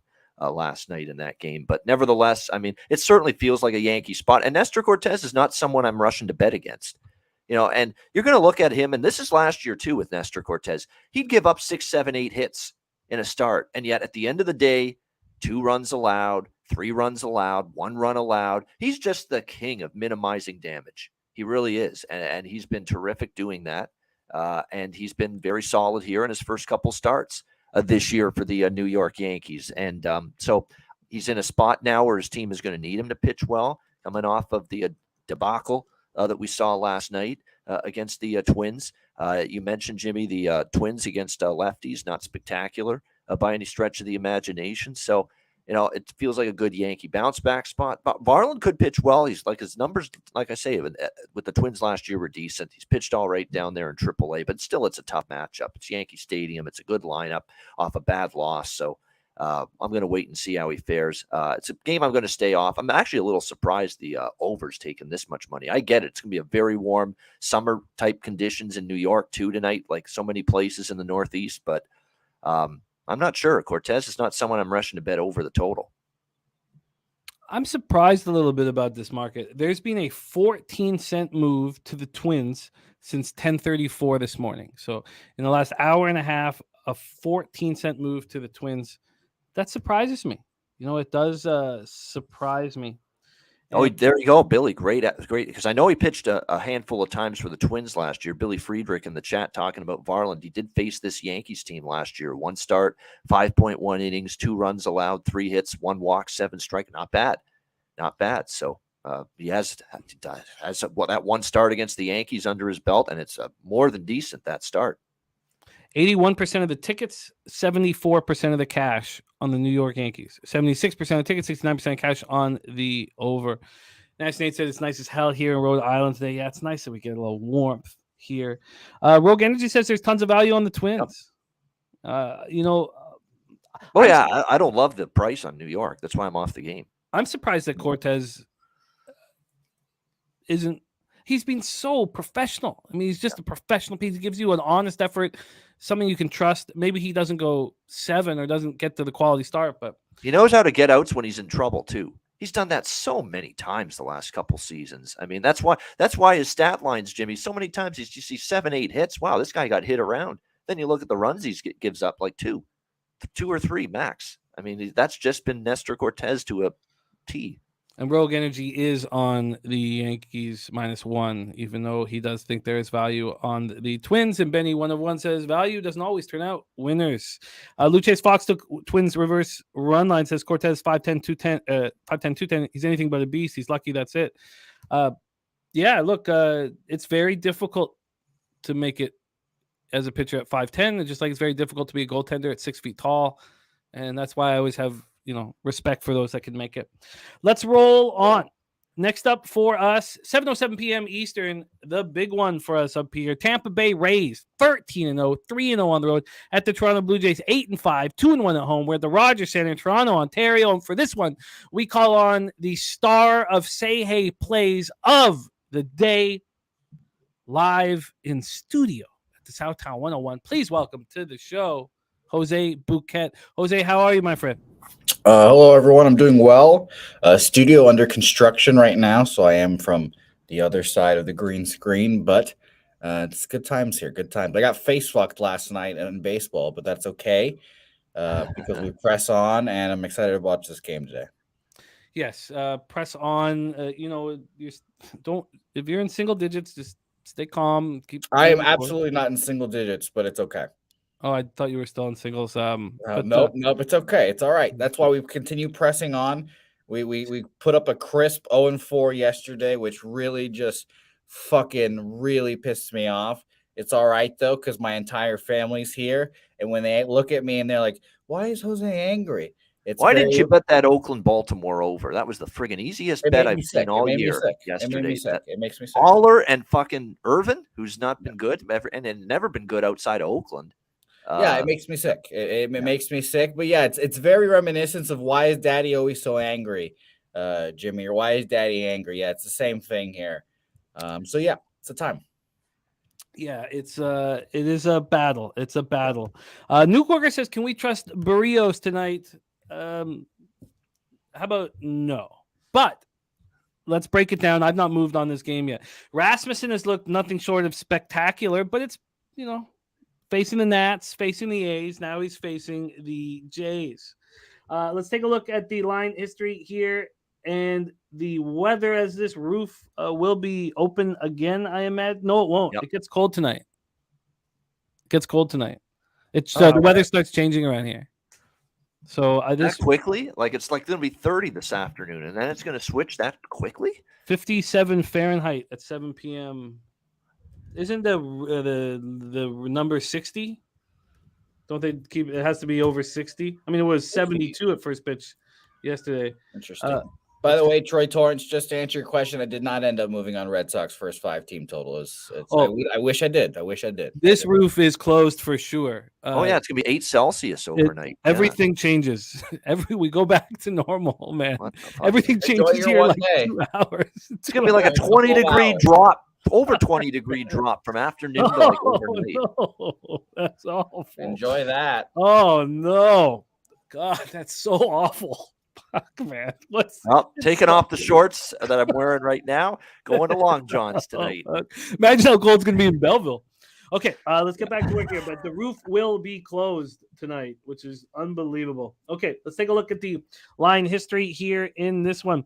You can imagine or say that the Jays were possibly thinking about tonight's game yesterday. Their bats have fallen silent. The Rays open up at minus 108. The Rays got up to minus 123. There has been a 7-cent move in the last 45 minutes towards the Toronto Blue Jays. From a total perspective, this opened up at 9. There's been just a 3-cent move to the over. Let's take a look at the cash flow here in this one. We have 74% of the tickets, 73% of the cash on the Rays. So 74 and 73. And the market's moved towards them a little. 8 cents now with the buyback. So from a total perspective, this opened 78% tickets, 63% cash are on the over here. Nolan No says Barrios pitches well tonight. Mike M says something tells me Toronto smacks. Says Barrios opened as a favorite and the public slammed that Tampa Bay streak and made the dog a favorite. Rasmussen has been nothing short of spectacular. So 6 innings, 2 hits, no earned runs, 7 Ks, no walks. He hasn't allowed a run. He hasn't walked a batter in 2 starts, 13 innings. But again, against the Nats and the A's. Barrios in his first start was atrocious. 5 2/3, 9 hits, 8 earned runs, 7 Ks, 2 walks, 9-5 loss to the Royals. Then he looked just as bad in his next start at the Angels. 4 innings, 6 hits, 6 runs, 4 earned runs, 1 homer, 5 Ks, 1 walk. He has shown at times that he can pitch well at home. We've seen it. Rays versus righties, 276, 942 OPS. They're first against righties. They're first against lefties. Jays versus righties, nothing to, legit numbers, 287, 94 OPS. Both bullpens have been good. Rays bullpen's been very good. Take it away, Jose. Sweet tea tits bouquet, Rays Jays. I mean, maybe I'm Joe Public, Joe fucking idiot, big dumb dummy, whatever the fuck. But I took the Rays. I obviously took the Rays. I bet it last night immediately after I saw. I was like, all right, I'm 0-4. Fine, whatever. I'm gonna take the Rays tomorrow. I'm gonna fade Jose Barrios as I've done forever. I can't wait for this to unfold. I got it at minus 115. I tweeted it out. I also bet -1 plus 112. I took full game because I trust the Rays bullpen. I've been fading Jose Barrios all year. I understand. I looked at his home road splits right before the show too. Home 4.24 ERA compared to a 6.36 road. So you're telling me he's just shitty on the road, and he just okay to shitty at home. So I'll take my chances with the best, hottest team in baseball. Keep winning, Rays. Keep winning. Oh no! And yeah, I'll admit, I saw the Rays open up as underdogs. I was like, wow, that's weird. And then I hear everyone is keep moving. I was like, all right, well, I'm on the 115 now, and I wake up to see a minus 130. Does it make me feel great that I'm on an obvious side on the Rays? No, but here we are. We're right. Do you want? Oh, did you only make the money line at minus 115 official? No, I tweeted both out. Yeah, I tweeted both out. Money line minus 115, minus 1 plus 112. So hey, if Jose Barrios is the guy that fucking fucks me here after I mentally broke him in Miami, after I shattered his soul, we'll see here. But it's gonna be a good time. It's gonna be a good time. Oh, I'm so worried about watching this game now. No, yeah, I'm going to be heated watching this game. I'm already pre-angry, as everyone can kind of tell. I get kicked out of my house because everyone's in the fucking house. I can't do the show there, so I have to wake up super early, drive to 30 minutes to Southtown, and the whole fucking time I'm driving, I've said 0-4, fucking down 13 units in 2 weeks. So I'm angry now, and I've looked at Jose Barrios in the face twice. I've looked at him in the eyes, and I said, you're not built for this moment, Jose. He gives my name a bad name, honestly. So I believe in my guy, Drew, and I believe in these fucking Rays. Matt Paulin says, let's ride, Jose. And Luchase Fox says, Jose's on the Rays. We may be fucked. You might be fucked. Exactly. You might be fucked. New Worker saying this might be the fade Jose play of the day. Who knows? It has a good rhyme to it, has a good ring to it. So who knows? Who knows? No. I hate to say it. That does have a good rhyme to it. Let's hear what Bobano has to say about this. Well, will Bobano give you more confidence or less confidence? Take it away, Bobano. Rays, Jays. So there's no way I'm betting against Tampa Bay. Let's start with that. Okay, so that's definitely not going to, especially with Barrios on the mound. There's no question that I have no interest going against a 13-0 baseball team. That being said, we do have to put a couple things into context. Combined record of Washington, Oakland, and Boston. First three opponents of the Tampa Bay Rays this year, a combined 12 and 27. All right. 12 and 27 for those three teams, all of them below 500. This is a step up in class for the Rays. I mean, this is definitely the best team they've played this year, this weekend. There's no question about that. And travel, no doubt. And Barrios pitches better at Rogers Center. If there's one place he pitches, and it's not great by any stretch of the imagination in Toronto, but he's better at least. On the road, he's a horror show, complete horror show. And we have seen that. We saw it last year with Jose Barrios away from home, and we've seen it already in the first couple of starts this year away from home. But at the Rogers Center, he's been serviceable. He's had starts where he's given up 2-3 runs and gotten you 6 innings and kept your team in the baseball game. He's done that before. So this is just one of those. I'd be sick to my stomach betting Tampa Bay here because it just feels like they're reeling you in with a price as short as minus 130. Here in this game. And I am not betting Tampa Bay now as long as they remain undefeated because I know the moment, and I was on Tampa a ton in the Washington series, the Oakland series, and even the first Boston's and even the Sale game I was on Tampa Bay. But now as this gets, going longer and longer and they hang this short price, maybe we should jump on them. Maybe Jose's going to be up 8-2 in the 6th inning like Tampa's been so many times, but I feel a little bit more cautious about backing Tampa Bay, and I don't want to be on them when that first loss comes. I just don't. And I feel like if for the Blue Jays too, after losing to Detroit last night in the final game of that series, you're going to get them ready for this one here. And Rasmussen, there's a lot of Jays that have had good at bats, believe it or not, against Drew Rasmussen for as good as he is. And that leads me to the bet that I like in this game the most here. First of all, I do like the over in this game. I am going to bet that because I think the Jays can do some damage against Rasmussen. And certainly, even if Barrios pitches okay, Tampa could still probably score 3 runs minimum, if not more than that. So I like this over here. Even though with 2 unders in a row against Detroit, I haven't backed away from my stance that Rogers Center with the, is still going to be more of an over and hitter friendly park. moving forward. So I'm on over 9 minus 115 at DraftKings with the full game over. I'm on Vlad Guerrero Jr. over 1.5 total bases as well in this one, because he's the guy that's really had some success in the past here against Drew Rasmussen. Has hit him quite well. And I think you've got that chance to continue here tonight. He has a career .294 batting average against Rasmussen, 9 for 16 against him, 3 extra base hits. He's definitely had a great deal of success against this pitcher. So Vlad Guerrero Jr., we're going to go with him over 1.5 total bases here for the Toronto Blue Jays. Let me just get the price of that here. Vlad Jr. with the total bases. While you're getting the Vladdy price. 115. Plus 115. While you're grabbing that, you have we got you minus 108 on the over 9 available at Penny. So we have Jose on the Rays minus 115 and the minus 1 at plus 112. Bobano on the over 9 and Vladdy over 1.5 bases. Oh, I have to bet this one too, total bases for the Jays too. I just have to, because he's probably going to be back in the lineup. He was scratched last night. They gave him a rest. Matt Chapman over 1.5 plus 130 at Bet3. Have to. He is just scalding the baseball right now. Yeah, he's very upset that Drizzy doesn't know who he is. So he's really trying to force the issue here. Jose, when you hear Bobano's breakdown of the total, does that make you interested in the total, or are you comfortable with the Rays minus 115 and the minus 1? And do we move on? Well, I'll admit I do have Drew and Jose's previous starts against both these teams, and it's not going to inspire confidence in myself. I made these bets going into knowing these stats too, that 3 times against Tampa Bay last year for Jose Barrios, 2 of them at home, obviously, and he pitches well there, as we can tell. 5 innings, 8 hits, 2 earned runs, 6 1/3, 6 hits, 2 runs, only 1 of them earned.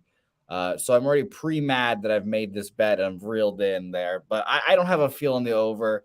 Drew pitched well in all the starts against the Blue Jays last year too. He went 0-3 though with a 2.7 ERA, so I thought that was interesting as well. So I would lean under, but I'm also saying this as a guy that bet the over in 2 straight Blue Jays Tigers games and lost both of them back-to-back nights now. So I've got no feel in the fucking Rogers Center right now, because that place is becoming a house of horrors for me right now with totals. And if it goes the way that the line and everything is saying today, I'm going to be triple mad in Toronto. Well, stick around for the next breakdown, because I've doubled up on this baseball game and beat the market move and feel very good about it. We move on to 7:10 p.m. Eastern. Los Angeles Angels 7-5, 4-2 on the road to the Boston Red Sox, 5-8, 2-4 at home. We're at Fenway Park in Boston, Massachusetts. So we're going to start with the weather in Boston. Sorry, here we go. We have 55 Fahrenheit. It is cold. It's getting cold. No, how did this happen so fast? It's cold. 9.1 miles per hour, right to left, slightly in. It goes down to 6.9 miles per hour. Look at that. A $50 dono from Jarvis Wilson. Wow. Thank you so much, Jarvis, for caring about us, thinking about us. This means a ton to us. Man, what a wonderful thing to see. Thank you so much for supporting the show, man. It's just huge. Jarvis Wilson. Shout out to you, Jarvis. Write this name down. I remember Jarvis. Too. I like Jarvis. Shout out to Jarvis Wilson. Thank you, man. That means a ton. Respect and thank you very, very much. Back to this Angels Red Sox spot. Now I know I'm cashing both of these. Jarvis coming in with a $50 dono on this. Beautiful. He said, when I win, you win. He said, yesterday I smacked off of your picks on a 14 parlay. I love that, Jarvis. I love that. It's what this show is all about. Winning. It's always going to come down to winning. And thank you, man. I love that. Respect. Fenway Park in Boston, Massachusetts. We have Tanner Houck going up against Patrick Sandoval. And so initially, first off, we'll talk about the line history here. This opened up Boston minus 111. They're now plus 101. So we have a 12-cent move to the Angels. From a total perspective, this opened up at 9.5. It's now at 9. This was at 9 at a pick'em at 10:22 a.m. It's now juiced to the over at 9 right now. Go over to the cash flow. This is, as I said, when these spots correlate, I'm so thankful, because I just don't have enough action these days in baseball. 49% of the tickets, 69% of the cash is on the under. And then 54% of tickets, 66% of cash is on the Red Sox, and the market's moving towards the Angels. At first, I wanted the under, first 5 under 5. I moved on it, first 5 under 5 at minus 110. Right now, show me 4.5, please. It's not, but it's minus 115 to the under. And then I was like, you know what? I was thinking about what you said about the Red Sox bullpen. The Angels bullpen's been better than I expected it to be. And I was like, you know what? This is a double up. So I'm on the full game under 9.5. I got that at minus 115. It's now at 9. That makes me feel very good. I believe in Patrick Sandoval.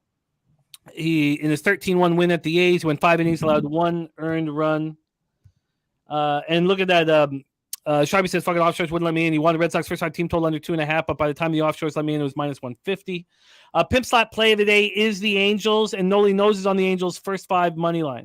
I'm the copy and paste. You know, the market moving towards the Angels with the money on the Red Sox means that I think I should join you guys. I think I should join you guys on at least that first 5 here. I think this should be my first edition. But Sandoval at home versus the Blue Jays was excellent again. 6 innings, 6 hits, 1 run, 2 Ks, 1 walk, and a 4-3 loss. The Red Sox are hitting average against lefties. Nothing to write home about, 240, 734 OPS. And then you have Tanner Houck on the other side. He's only gone 5 innings in both his starts, and Jose will give you a better breakdown on him than I will. In his first start, 9-5 win at home, 5 innings, 5 hits, 3 earned runs, 2 homers, 5 Ks, 1 walk. In his second start, 5 innings, 3 hits, 2 earned runs, 4 Ks, 2 walks. But the Angels aren't hitting righties. 216, 682 OPS. Both bullpens have been good. I think that I should join you guys on the Angels' first 5. I need to think about it a little more. Pimp slot play days on the Angels' full game. Let's go to Jose. Your Red Sox are in effect here. Are you moving on it? I think I'm going to move on the Angels, honestly, after all this discussion and conversation. The Red Sox have been just so fucking annoying recently. Just a very frustrating ball club to watch. The worst part about watching the Red Sox... it doesn't help when you play Tampa Bay. No, it doesn't. No, we made them look like all-stars, which is great. And hopefully they look like all-stars tonight, but whatever. The worst part about it is that everyone feels like it's going to a job. I don't know. It's just that there's no vibe in the clubhouse. It's just fucking lifeless. And you know how I feel about Patrick Sandoval as well. After the WBC, I was all in on the guy. So this is going to be his leap year. I think he's going to pitch well. Shout out to Tanner Houck, who's pitched well in his 2 starts this year. I thought he was going to suck. He had a horrible spring, couldn't command his pitches.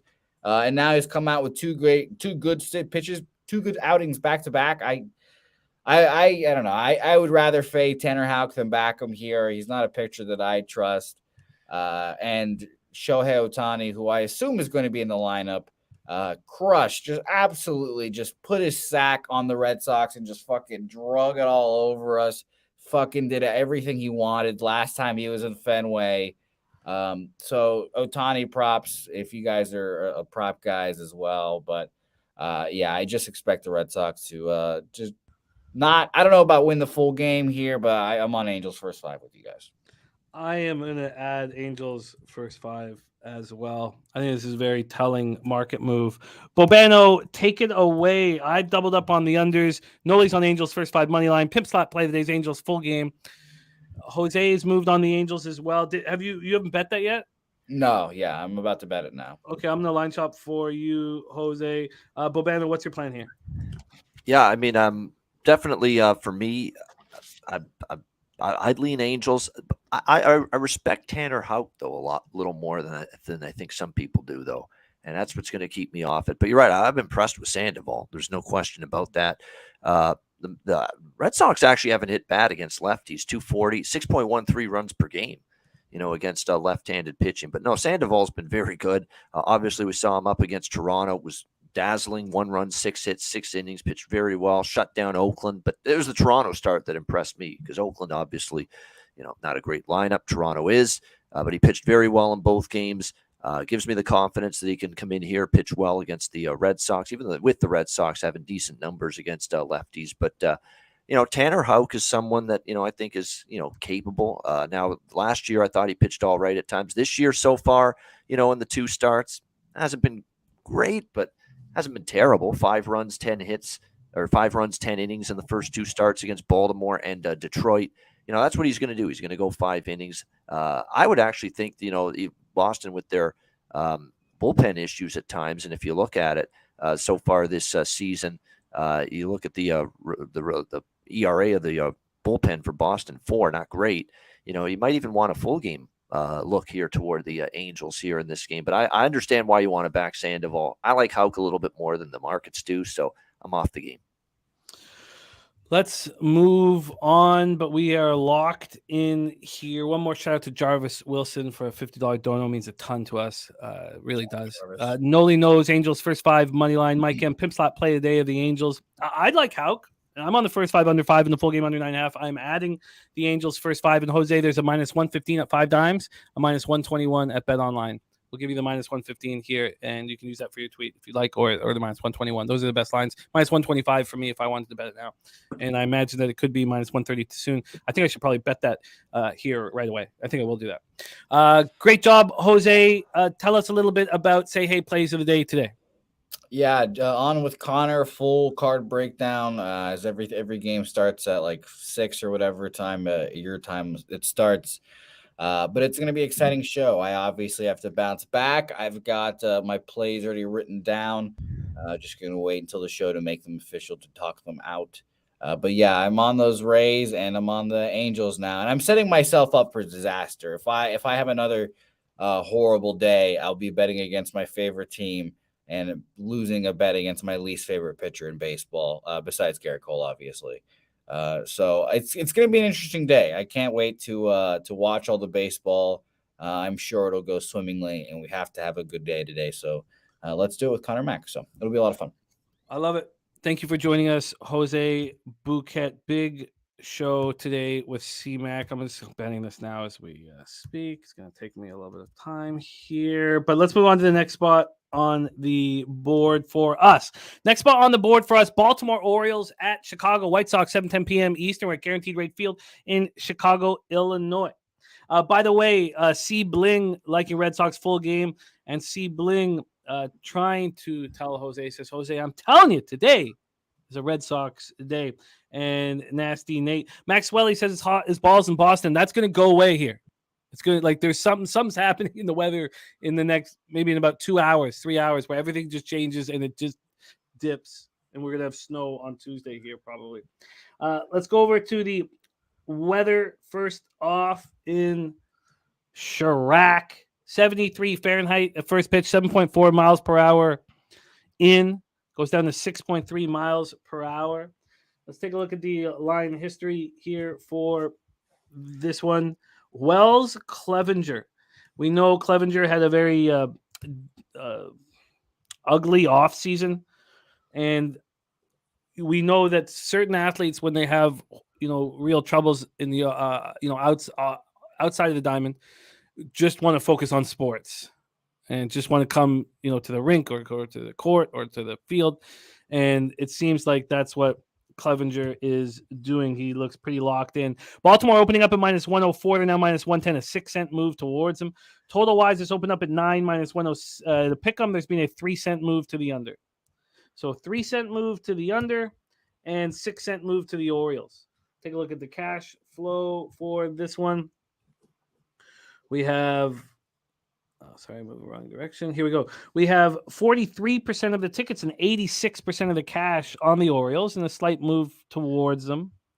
Total wise, 56% of tickets, 77% cash on the under and a move towards the under.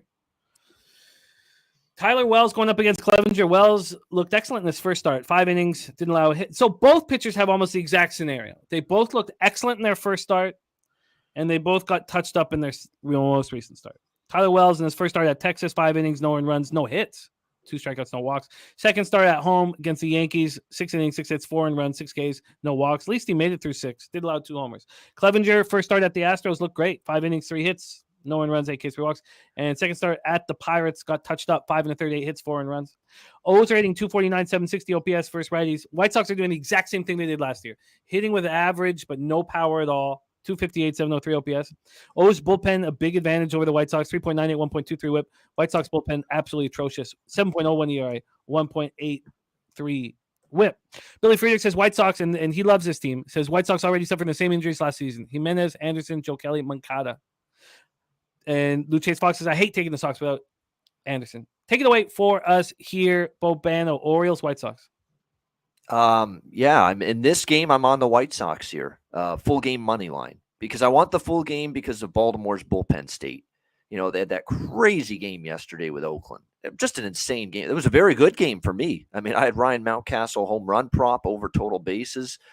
He's been on fire, and I like Ryan Mountcastle actually over 1.5 total bases again here. How do you not take him right now? He is just mashing the baseball. It's on absolute tear right now for the Baltimore Orioles. So I'm right back on the Ryan Mountcastle train here tonight, over 1.5 total bases, plus 110 at FanDuel. But I am on the White Sox here in this game on the full game money line. Clevenger, I like. They're 2-0 in his starts this year. He got hit a little bit by Pittsburgh, as you mentioned, in the last start. But I like what I've seen. He's definitely stepped it up. In my opinion, it looks like he's got a little bit more pop and zip in his pitches again, back like when he was in the early days of his tenure with the Cleveland Guardians, which is good to see because obviously in San Diego it didn't go well for him. So I just like the way this sets up. You got the White Sox off the 2 losses to end the series against Minnesota, the day off yesterday. All the key arms are rested and ready to go. Baltimore's off that wild game with Oakland. They spent the bullpen's taxed. It's spent. They went through all their key relievers in that marathon game yesterday. No day off with travel to Chicago. So I think it sets up well. And, Tyler Wells is a guy I like, but, didn't pitch well in the most recent start. Now you got to go to this White Sox team on the road. And I find on the road he was a little bit more spot even during his good season last year. So I like the White Sox here. And the best price, by the way, that I found with Chicago here in this game was plus 102 at Pinnacle. Plus 102 at Pinnacle. Interesting. So one thing I've noticed, Bobano, is when I have the conviction to go up against you, and I was telling everybody that anytime you have the conviction to go up against the capper you respect, you're going to have a positive ROI. Like I have a very but I don't think I have the conviction. I think that I'm basing it a little too much on market. So I guess I will stay off. I need to really or just why bother? So I don't think I have it. So I don't think I'll move on White Sox. On the Orioles here. I'm going to leave it as a question mark right now, but I'm certainly not. Certainly can't do it. That was a nice breakdown. We have Bobano. I've talked to a guy that's a good baseball bettor, and he's an Orioles fan, and I know he's always going to give me an honest opinion. He likes the White Sox today, and I like them already too. So that just kind of backed me up. Absolutely. Yeah. Mountcastle over 1.5 bases at plus 110. White Sox plus 102. And we move. Question. I know the O's bullpen's taxed, but the White Sox bullpen's been so atrocious. Why didn't you focus on first 5? You think that the Orioles will get tired as the game goes on? Yeah, because their key relievers just got worked over in that whole Oakland series. Really, they did, but especially yesterday. And with no day off, you have to wonder how many of those guys are actually going to be available to pitch today for Brandon Hyde. So that's why I decided I'm going to go full game. I definitely don't want to double up on the White Sox here. I either go first 5 only or full game only. I chose full game. Piker says you need to like Tyler Wells more than just friends. Okay. All right. New Yorker has a 145 tee time at Newcastle golf course. Good luck. New Yorker, about halfway through, about when we hit about the 9th hole, you're going to be like, what happened? So enjoy the first 9 holes. Enjoy the first 9 holes. Noli Knows says 3 will be unavailable today. Thank you for running with us, Nuke, though. We love you, man. Okay, let's move on to the next spot on the board. And this was initially my best bet on the card. We'll see if it still is. But everybody knows that these young Royal Arms, and they're not that young anymore, but I've been very high on it. It's cost me a lot of money. It stopped costing me money last year. I'm also on the over 69.5 wins on the Royals. And I'm on the Royals' first 5 here. Brady Singer made all of us a lot of money at home last year. Last year, 8-2 with a 2.76 ERA, 235 opponent's batting average. This was a spot where everything correlated. And I don't trust the Royals bullpen, and I know the Braves are a much better lineup, so shrink the game. I could have shrunk the game to 3 innings, and maybe with the market move towards the Royals, which we will discuss here, maybe I should. I'm on the Royals first 5 at plus 120. Braves 9-4, 5-1 on the road. The Royals 4-9, 1-6 at home. Kauffman Stadium in Kansas City, Missouri. We have 39-year-old Charlie Morton on the bump, and I don't think Morton is a bad pitcher, and I don't think he's an old pitcher who's about to fall apart or anything like that. I respect Charlie Morton. I just think that I have a big advantage. Rick J going heads up with me, a DC on the Braves. Alfred says he's a Braves fan. This line says Royals to me, and we have a North Ender with me on the Royals, but I'm only first 5. But Alfred's watched every single inning of the Braves games this year. So Morton has had 2 starts, but let's go into the weather and the line and all that before we talk about these pitchers. We'll start with the weather here. 77 Fahrenheit, 12.5 miles out to left field. Goes down to 8.7, but offensive weather in a pitcher's ballpark. Then we'll go into the line history here for this one. And, you know, it screams that the Royals are live. But if you haven't bet it and you like the Braves, then now's your time. The Orioles opened up at Pinnacle at plus 129. They're now plus 114. So it's a big 15-cent move in their direction. From a totals perspective, this opened up at 8.5. It's moved to 9. Maybe that's weather related. Then we'll go over to the cash flow. And you know, Alfred, if I moved on it, that it all correlated. My man Mike Richards from Raw, Mike Richards, I do the radio in Toronto every Friday morning. He is sick today, so the show was canceled. But this was going to be this, and then the first 5 under in the Red Sox game were going to be my 2 spots on the show. We have 35% of the tickets and 86% of the cash on the Kansas City Royals, and the market. Look at the books are concerned. Then you have 53% of tickets and 90% of cash on the over, which is interesting. So maybe they don't think Singer's going to be that good, but he's going to be better than Morton. So, Loopy, great to see you. Justin McAfee says, I'm a Braves fan, but I like the Royals first 5 a lot. So then Charlie gets blasted on the road. So, Brady Singer, I already gave you his numbers at home last year. They were excellent. He's had 1 start at home this year. He allowed 1 earned run and 2 hits in 5 innings against the Toronto Blue Jays. He had a road start and didn't look good at the Giants, 6 innings, 5 earned runs, but we don't back him on the road. Rob Freeze on the Braves, better team. Look, you know, whatever angles work for you, and if simplifying it down to who's the better baseball team gives you a positive ROI, then take it to the bank. Braves versus righties, 249, 752 OPS. The Royals aren't hitting righties, 202, 587 OPS. Braves bullpen much better than the Royals bullpen. Braves bullpen 3.17 ERA, 1.07 WHIP. Royals bullpen's been bad, 5.65 ERA, 1.53 WHIP. Take it away here, Bobano. I got the Royals first 5 plus 120 right now at my book. Let me just move over here. I'd like to see what they are because I'm interested maybe moving on them first 3 as well.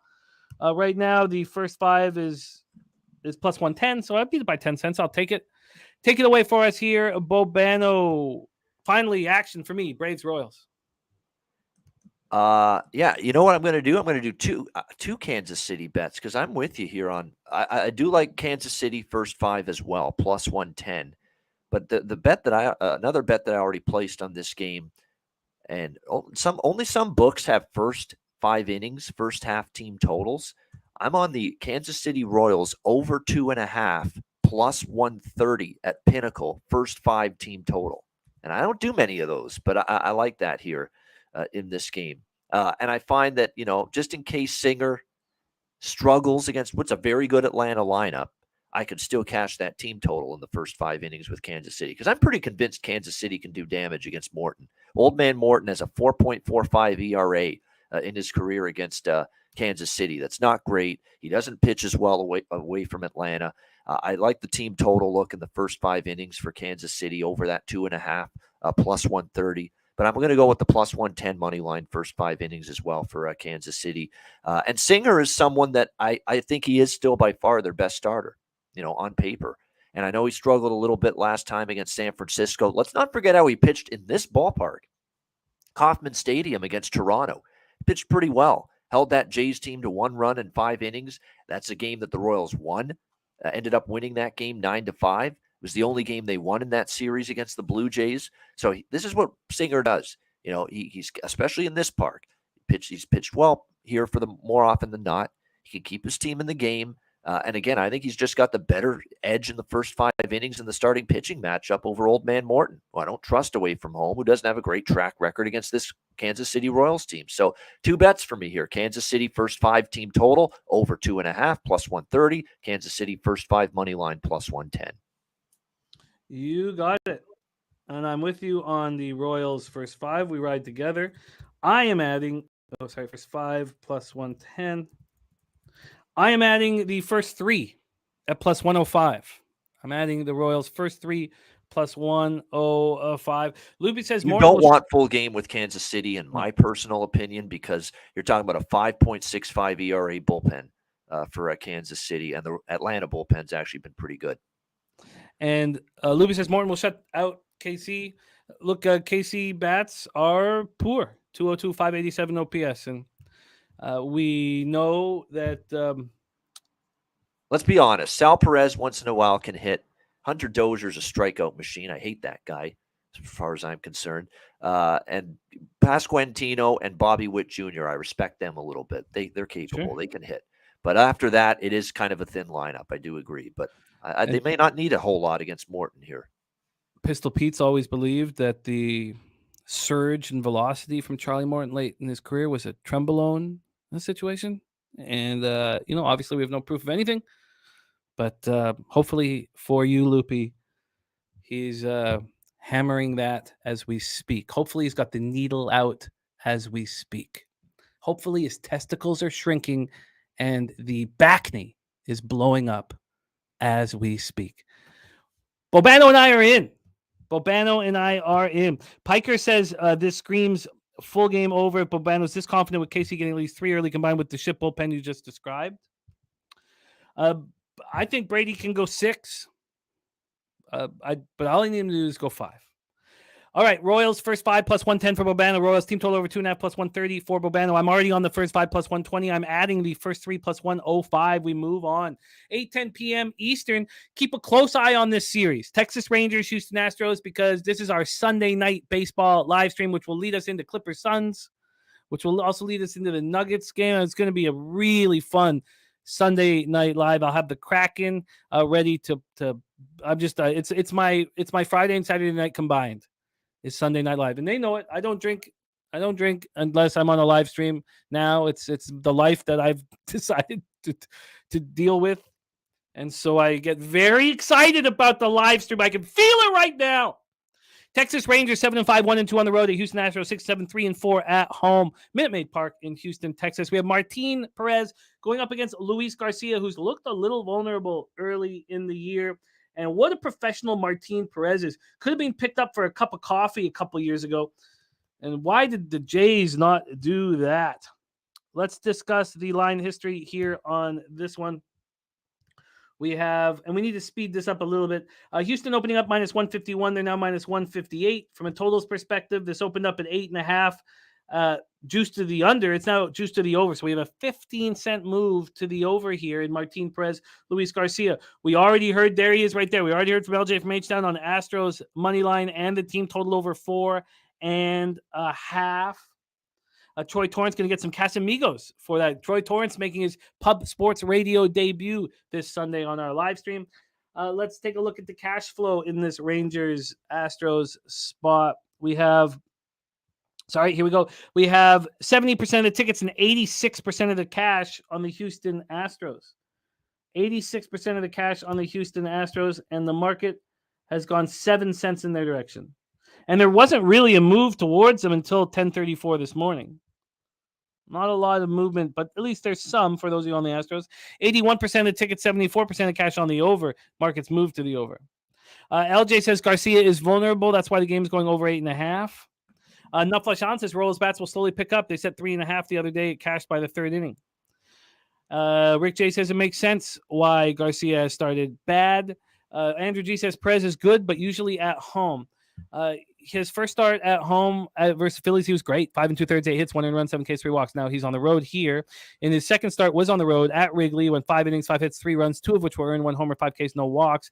Luis Garcia in his first start was at home, 5 innings, 7 hits, 3 earned runs, 1 homer, 4 Ks, 2 walks. It was okay against the White Sox. And then he got hit hard by the Twins in the 9-6 loss. 4 innings, 6 hits, 4 earned runs, 1 homer, 4 Ks, 3 walks. Rangers hitting 247, 750 OPS versus righties. Astros are, as they do, ripping the leather off the ball against lefties, 273, 838 OPS. Rangers bullpen has been really good, 2.84 ERA, 1.11 whip. Astros bullpen not rolling yet, 4.34 ERA, 1.29 whip. Take it away for us here, Bobano. Rangers, Astros. Yeah, this is a couple of bets here for me on this game. We're on the, let me just get it queued up here. Yeah, over 4.5, minus 108, Pinnacle, team total over for the Astros.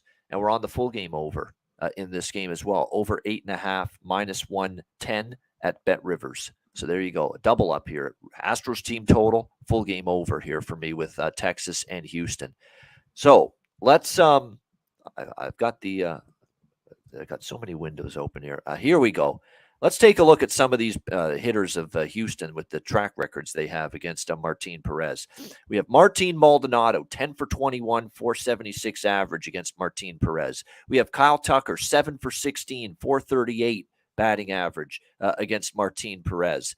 Chase McCormick, 5 for 13, 385 batting average against Martin Perez. Jose Abreu, 5 for 19, 263 batting average and a home run against Martin Perez. You have a ton of Astros hitters that have done significant damage here against Martin Perez in the past. And not only that, he's a lefty. We know what the Astros historically have done against lefties, and we know what they're doing already this year against lefties. And don't look now, the Astros are starting to get their hitting going now after, a little bit of a slow start, I guess you could say, but maybe it was a product of Pittsburgh pitching. But still, in that series, they score a grand total of 19 runs in 3 games. In fact, you go back to the last 2 games of the Minnesota series last weekend, and the Houston Astros in their last 5 games have scored 30 runs. So this offense is alive and well once again. Make no mistake about it. Rocco, you're right. Kyle Tucker over total bases. I'm on that. I think that's probably my favorite. I'm going to go with Martin Maldonado, though, over total bases. Now, it doesn't always get that plum spot in the lineup. He's down in the 9th spot, but I can't argue the numbers that he has against Martin Perez. I mean, he's just destroyed this guy repeatedly over and over again. I mean, I'll repeat it when it comes to Martin Maldonado here. 10 for 21.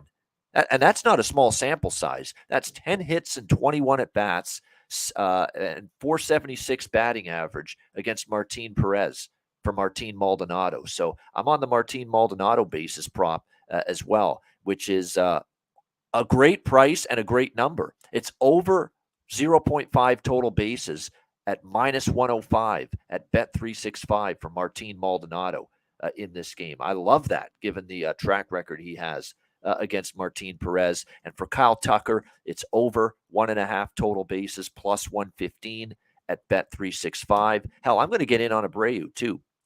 Over 1.5 total bases plus 145 at Bet365 for Abreu in this game. So those 3 Astros total base props, over 8.5 minus 110, and Houston Astros over 4.5 minus 108.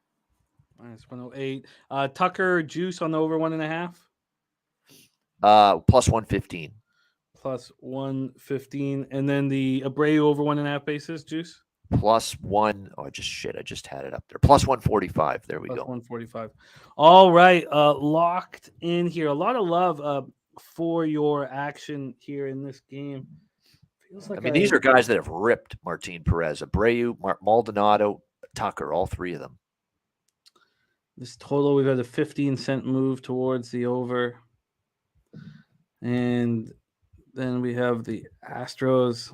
God, Okay, I'm going to study this more. It feels like I've just missed it for the Astros. Even though LJ put it out and I tweeted it out. Team total over 4.5. Study. Okay. All right. Locked in. Bobano's on the Astros team total over 4.5 at minus 108. He's on the over 8.5 at minus 110. Maldonado over a half base minus 105. Tucker over 1.5 bases plus 115. Abreu over 1.5 bases at plus 145. We are locked in. Great to see you, LJ. Thank you for joining us. We got LJ. We got welcome, everybody. Great to see you guys, man. Rants in the house, tongue-tied. Let's roll. Next up for us is 8:15 p.m. Eastern. Pittsburgh Pirates 8-5, 5-2 on the road at St. Louis Cardinals 5-8, 2-5 at home. Busch Stadium in St. Louis, Missouri. see what the weather is here in St. Louis. 74 Fahrenheit, right to left, 9.4 miles per hour. By the final hour of the game, it's slightly out at 7.2 miles per hour, but it's right to left across the diamond. Let's go into the line history here for this one. Here we go. Oviedo versus Woodford. We have Cardinals opening up minus 161. They're now minus 149. So it's an 11-cent move. Well, 12 for the St. Louis side of things, 11 from the Pittsburgh side of things, plus 148 to plus 137. So a legit move towards the Buccos. Total wise, it's opened up at 8.5 and it moved to 9. Moved to 9 at 7:22 this morning. So we have a move to the Pirates and a move to the over. Let's take a look at the cash flow for this one. Excuse me. We have 69% of the tickets and 83% of the cash on the St. Louis Cardinals, and we have a legit double-digit move to the Pirates. Then, totals-wise, 59% of the tickets and 95% of the cash. Maybe that's too much cash on the over. Joe Yurkovich says Cardinals not playing up to their market value and Pitt's playing better than their market value. He's on Pittsburgh plus 143. Noli No says Oviedo today. Rogue Energy is on the over 8.5 tonight. And Troy Torrance liking Joe Yurkovich's look on the Pirates. Darren Turner says Pirates or pass. Oviedo's first start of the year was bad. His second start was excellent. But the second start was at home, and here we are at Busch Stadium. Oviedo's first start at the Red Sox, 4 2/3, 6 hits, 5 runs, 4 of which were earned in 3 homers, 4 Ks, 4 walks. Then at home against the White Sox, he was awesome. 6 2/3, 5 hits, no one runs, 5 Ks, no walks, no 1-0 win at home. Now, Jake Woodford has not looked good in 2 starts. He looked a little better in his last start at the Brewers.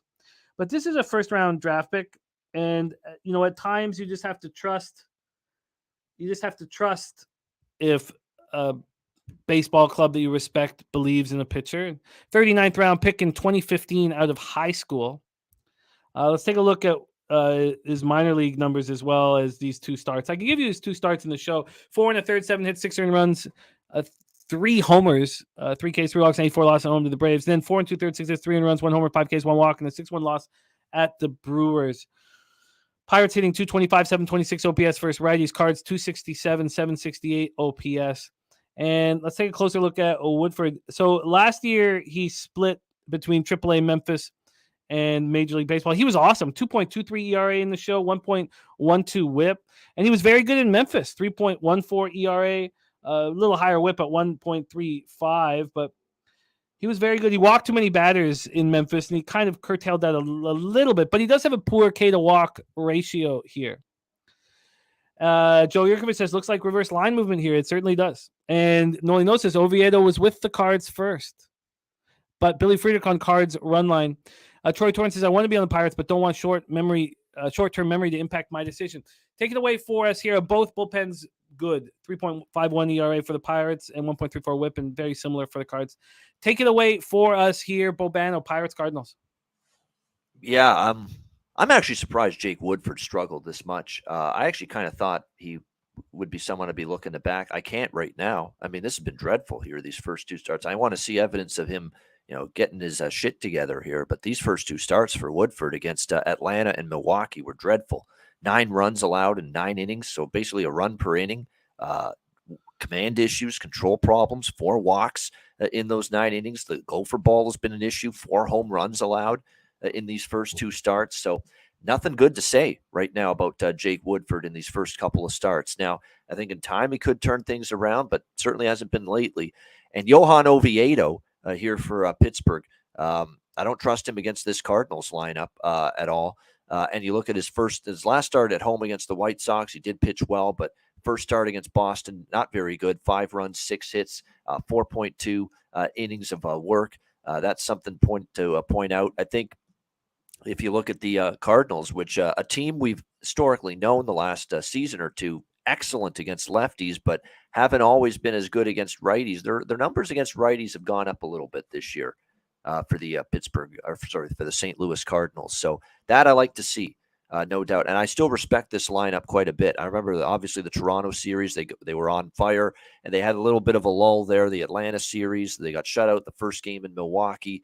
But the last few games, they're starting to resemble this lineup that I think they're capable of being. I'm a little bit mystified that They ended up getting shut out by Velasquez yesterday in the Pirates 5-0. But nevertheless, I think a bounce back spot because they put up 20 runs in the 3 games before that. I think they can have success here against Oviedo.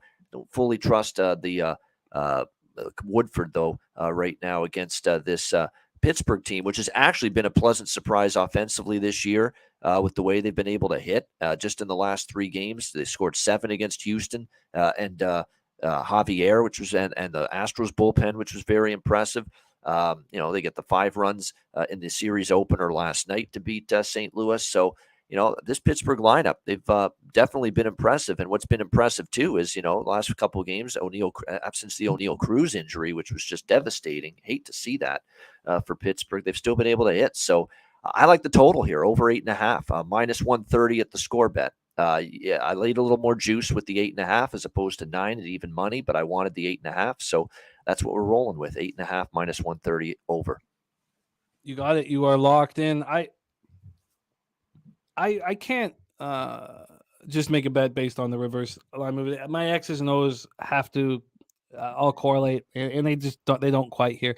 Now, as has been proven, St. Louis spot for sure after getting blasted last night. I think Woodford will positively regress moving forward. I just don't know if it'll be tonight or will it be after, because I think he will start to pitch better, but he's definitely got to iron it out. That's why I opted for the total tonight, and I don't want Oviedo in Pittsburgh tonight. I know that. You are locked in over 8.5 minus 130. I think this is a stay away spot for me. Let's go into the next game on the board. 9:40 p.m. Eastern. The New York Mets 7-6, 3-4 on the road at the Oakland Athletics 3-10, 2-4 at home. We're Oakland Coliseum in Oakland, California. Let's talk about the line history here for this spot. We have 55 Fahrenheit. It's chilly as always in Oakland. 10.1 miles per hour out to right center. Goes down to 8.8 miles per hour.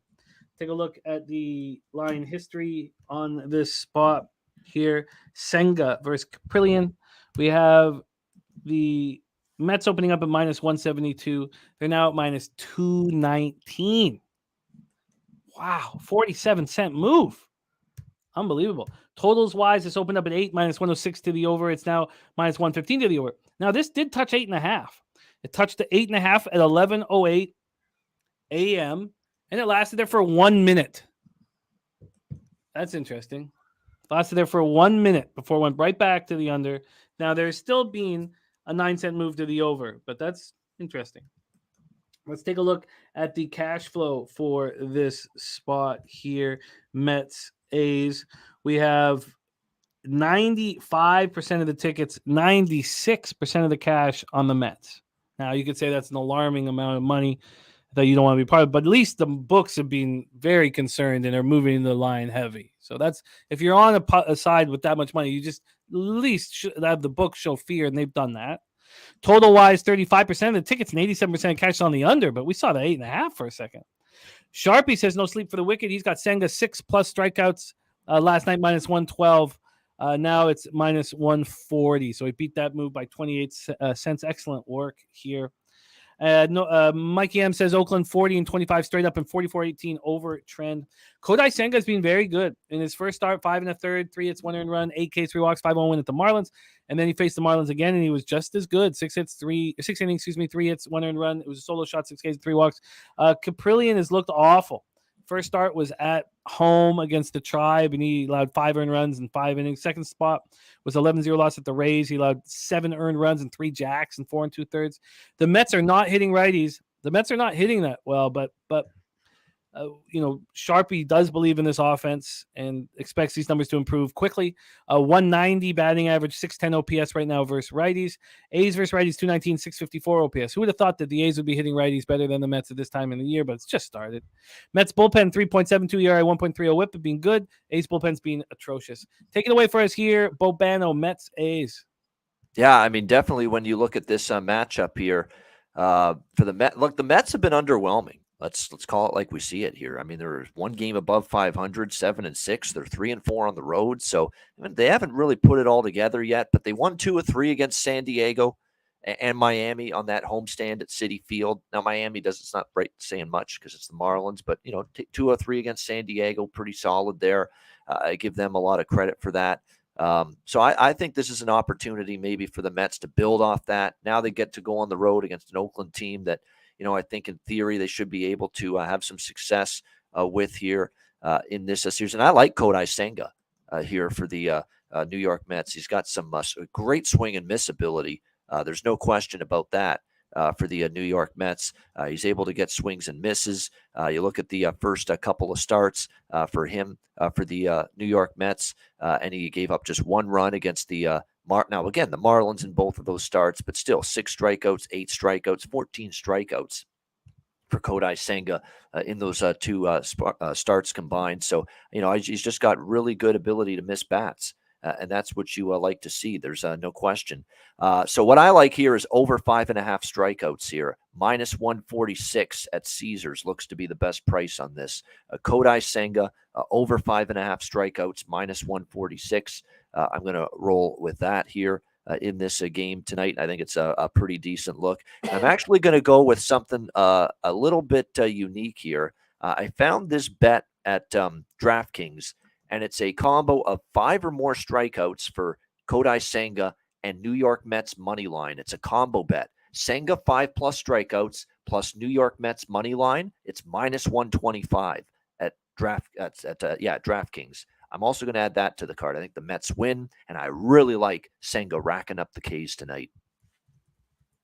Locked in. Senga 5+ Ks, Mets money line minus 125. Senga over 5.5 Ks minus 146. The strikeout prop on its own, and then I'm doing the 5+ strikeouts and the money line for the Mets combined, minus 125. And Rocco Rogers just hammered that as well. He got that minus 115. So let's give it to a minus 115. Beautiful. I am interested. I wonder if it's just too late here. And Sharpie says he makes his own lines before the books on K-Prox. Said he opened it at 5.5 minus 140. So he still says he still endorses the shit out of it. I wonder if it's just so late in public to get on the first 5 minus a half. Caprillion just looking vulnerable here. I wonder if it's just. Do you know how much shit luck I've had the last, I would say, few days with strikeout props? That's why I don't have as many on my card today. It's because we've had what's the one with Jeff Springs? It was ridiculous. He was going to roll over his strikeout prop, and he gets injured. You can't script that shit. You can't handicap that crap when that happens. It's just unfortunate. And I've had a couple of bad breaks like that. The pitch counts get up, he gets pulled in the 4th inning, or he gets hurt in the game. And man, does it, and in a lot of these cases, it was a good handicap on pace to go over strikeouts, and then disaster strikes, and you just can't plan for it. Let's move on to the next spot on the board. Rand says NBA tricky today with Dutch Boy Fresh joining us shortly. 3 games left in MLB. 9:40 p.m. Eastern. Milwaukee Brewers 9-4, 4-3 on the road. San Diego Padres 7-7, 3-4 at home. We're at Petco Park in San Diego, California. We will start with the weather first, and we have 58 Fahrenheit, 8.1 miles per hour out to right field. Dies down to 5.7, goes down to 55 Fahrenheit. It's chilly, man. Chilly. We have Eric Lauer versus Michael Wacha.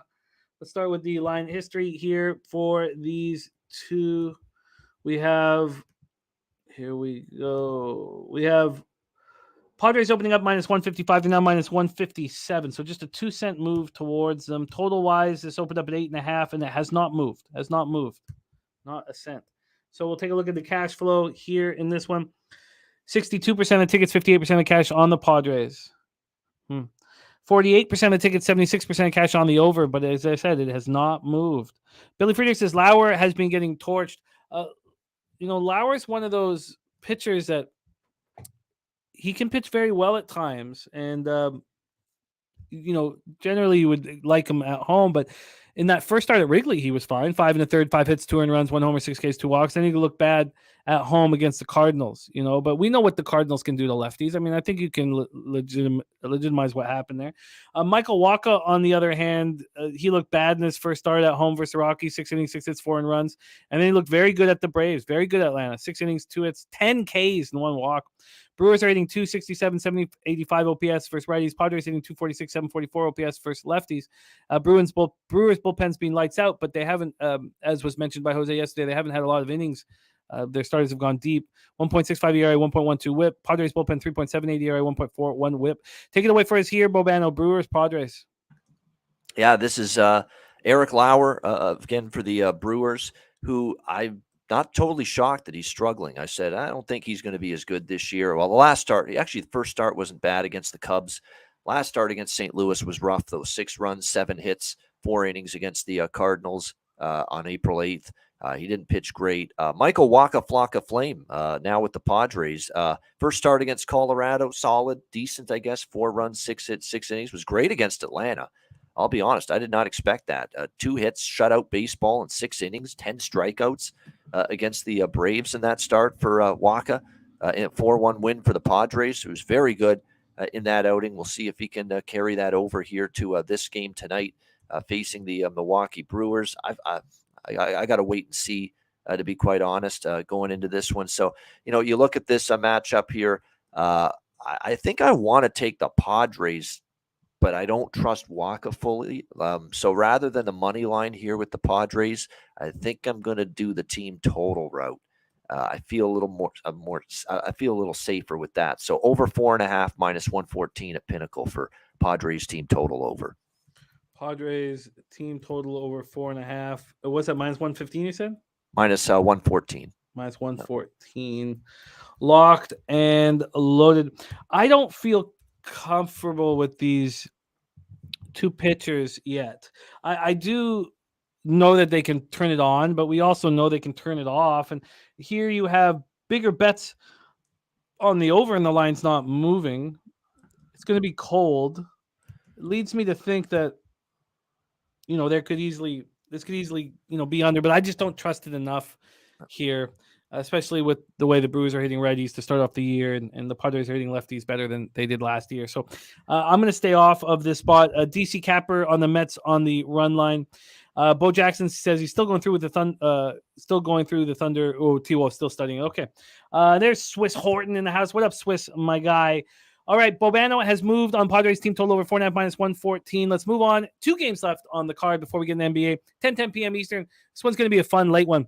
This one I almost moved on as well. Chicago Cubs 6-5, 1-1 on the road at the LA Dodgers, 7-6, 4-2 at home at Dodger Stadium in Los Angeles, California.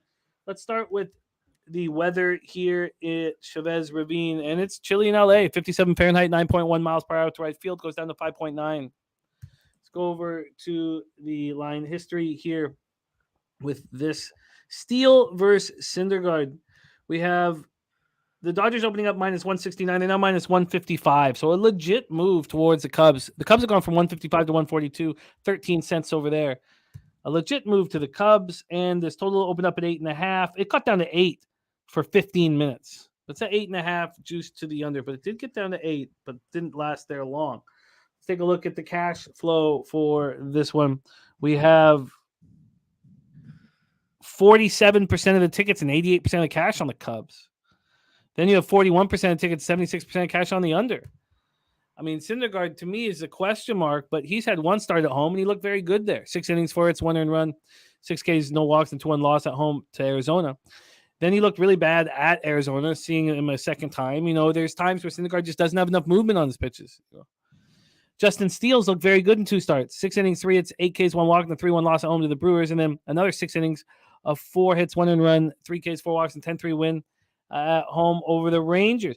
I would already be on the Cubs' first 5.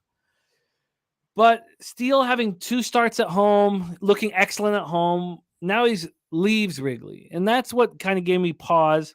The Cubs are hitting nice against righties. 281 average. Not a lot of power, 739 OPS. Dodgers versus lefties, 195, but they have power, 797 OPS. Mike M says 88% of the cash of the Cubs. Keep bringing the Dodgers line down for me, he says. Both bullpens have been poor thus far this year. Take it away for us here, Bobano. Cubbies, Dodgers, Chavez Ravine. Yeah, you know what? I think we might have a live underdog here in this game. I like what I'm seeing from Chicago. 6-5, decent start. Took 2 of 3 from a pretty good Seattle team in their last series. Took 2 of 3 from Texas. Very good homestand at Wrigley Field. I think they've had a decent start to the year, and I honestly think they might have the better arm on their side going into this game. And Justin, made of steel, he has been made of steel so far. He's been impenetrable. I mean, he's been absolutely terrific. In fact, you go back to August 5th last year, This guy hasn't given up more than 2 runs in any start for the Chicago Cubs. He's been absolutely fantastic. 2 starts this year, 1 run, 7 hits, and 12 innings of work. Now, he did have 4 walks. He's going to have to get that in check against a very, very solid Dodgers lineup. But, I definitely think he can maintain that here. And Noah Syndergaard, Thor here for the Dodgers. First start against Arizona was pretty good. When he faced them again in Arizona 6 days later, not so good. 6 runs, 8 hits, and 4 innings. His track record against the Cubs. Now, again, this was a few years ago, and it was with the Mets. And obviously, it's a much different team and lineup now, but it hasn't been pretty. I think it's a live underdog here, honestly, tonight with the Chicago Cubs. So I'm going to go with the double-up split here in this Cubs and Dodgers game. The Ian Classic, as I always say with Jose on the Say Hey Plays show. We're going to go first 5 money line with the Cubs plus 130 at Caesars, first 5 innings. And we're going to go with plus 145 at Bet365 for the full game. You are locked in. Sharpie says the only bet that he's made that's not a prop is Dodgers first 5 team total under 2.5. Wanted to take Syndergaard out of it, but trust Justin Steele. I would be with you. I would be right there with you, but I want to see Steele leave Wrigley and do it. And I also am curious to see if Syndergaard's going to be magic at Dodger Stadium. And then I'm going to let that. But if I, so I that's it. I can't move. My X's and O's just are a little concerned about that. That's all. But free bet. I'd certainly be with you on Steele, but I just want to see him do it on the road. And I know he's been good for a while here, but you get kind of cozy at Wrigley. So Bobano, first 5 and full game for him. Final game on the board for us, 10:10 p.m. Eastern. Colorado Rockies 5-8, 2-4 on the road at Seattle Mariners, 5-8, 2-5 at home. We're at T-Mobile Park in Seattle, Washington. Austin Gomber going up against Marco Gonzalez. Let's go into the line history for this one. We have Gonzalez opening up at minus 160. He's now minus 174. So we have a 14-cent move towards him. This just happened, though. So, actually, I take that back. At 1 a.m, there was the 8-cent move. I take that back. So but it's a 14-cent move. From a total perspective, it opened up at 8.5, minus 115 to the under. It's now at 8. Then we go over to the cash flow for our final game on the MLB card. Oh, sorry. Over here. Get this here. We have 26% of the tickets and 65% of the cash on the Rockies. A lot of money on those Rockies. And it's been an 8-cent move in the opposite direction. Total-wise, 65% of the tickets, 90% cash on the over.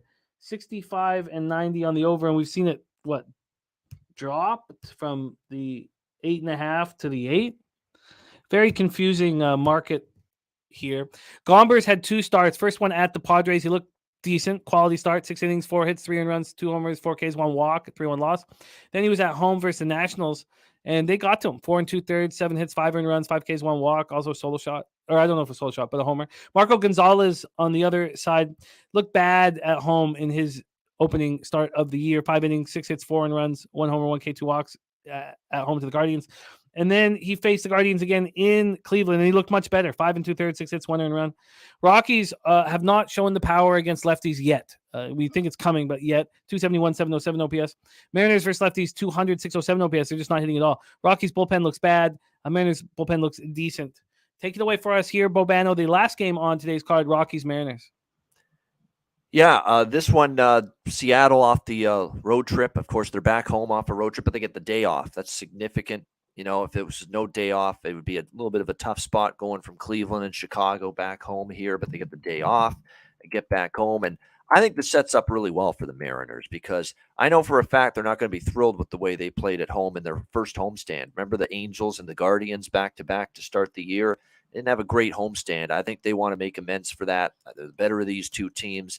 I'm not the biggest Marco Gonzalez fan, but he was better in his last start. I'll trust him here at home against the Rockies. I'll certainly trust him a lot more than Austin Gomber, who got roughed up by a light-hitting Washington Nationals team in his last start. There's a huge gap in these two teams in terms of overall, ability and roster. And The lineup for Seattle, I'd say, is a little better. Certainly, they're a better defensive team. They got a much better bullpen, the Seattle Mariners as well. Colorado's bullpen has got a 5.6 ERA so far on the season. So I think it's a good Seattle spot. I'll take them on the full game run line. Seattle -1, -126. At Pinnacle. Mariners -1, -126 for Bobano. And 3 total base props that I forgot that I'm going to mention. And I knew different games or same game? Different games, yeah. Okay. We'll start with Tampa, Toronto. I have one on the Tampa side. Okay, wait, just give me a second here. Sorry. Tampa, Toronto. Okay, take it away. Yeah, I'm already on Vlad and Matt Chapman. Total bases there. I'm also on Randy Arozarena over 1.5 total bases plus 145 at Bet365. It's I think a good play too on the Tampa side of the equation. He's owned Jose Barrios. He's done extremely well against him. 500 career batting average against him. Multiple extra base hits. So Randy Arozarena at a good price, good number. Over 1.5 total bases. I forgot to add Goldschmidt for me as well. What was the juice? Sorry, on the Arozarena? Plus 145. Plus 145 over 1.5 bases. Yep. All right. Take it away. Goldschmidt next. Yeah, Pittsburgh, St. Louis, Paul Goldschmidt over 1.5 total bases plus 110. This has been almost automatic playing this day in, day out. And he's been going over this number, I think, in all but one of his recent games. He's been just Mr. Consistent for and reliable for the Cardinals. So, Paul Goldschmidt over 1.5 total bases plus 110. And then the last one comes from the Milwaukee-San Diego game. And I think this is a pretty good one here as well. We've got Xander Bogaerts here to get 1 total base here.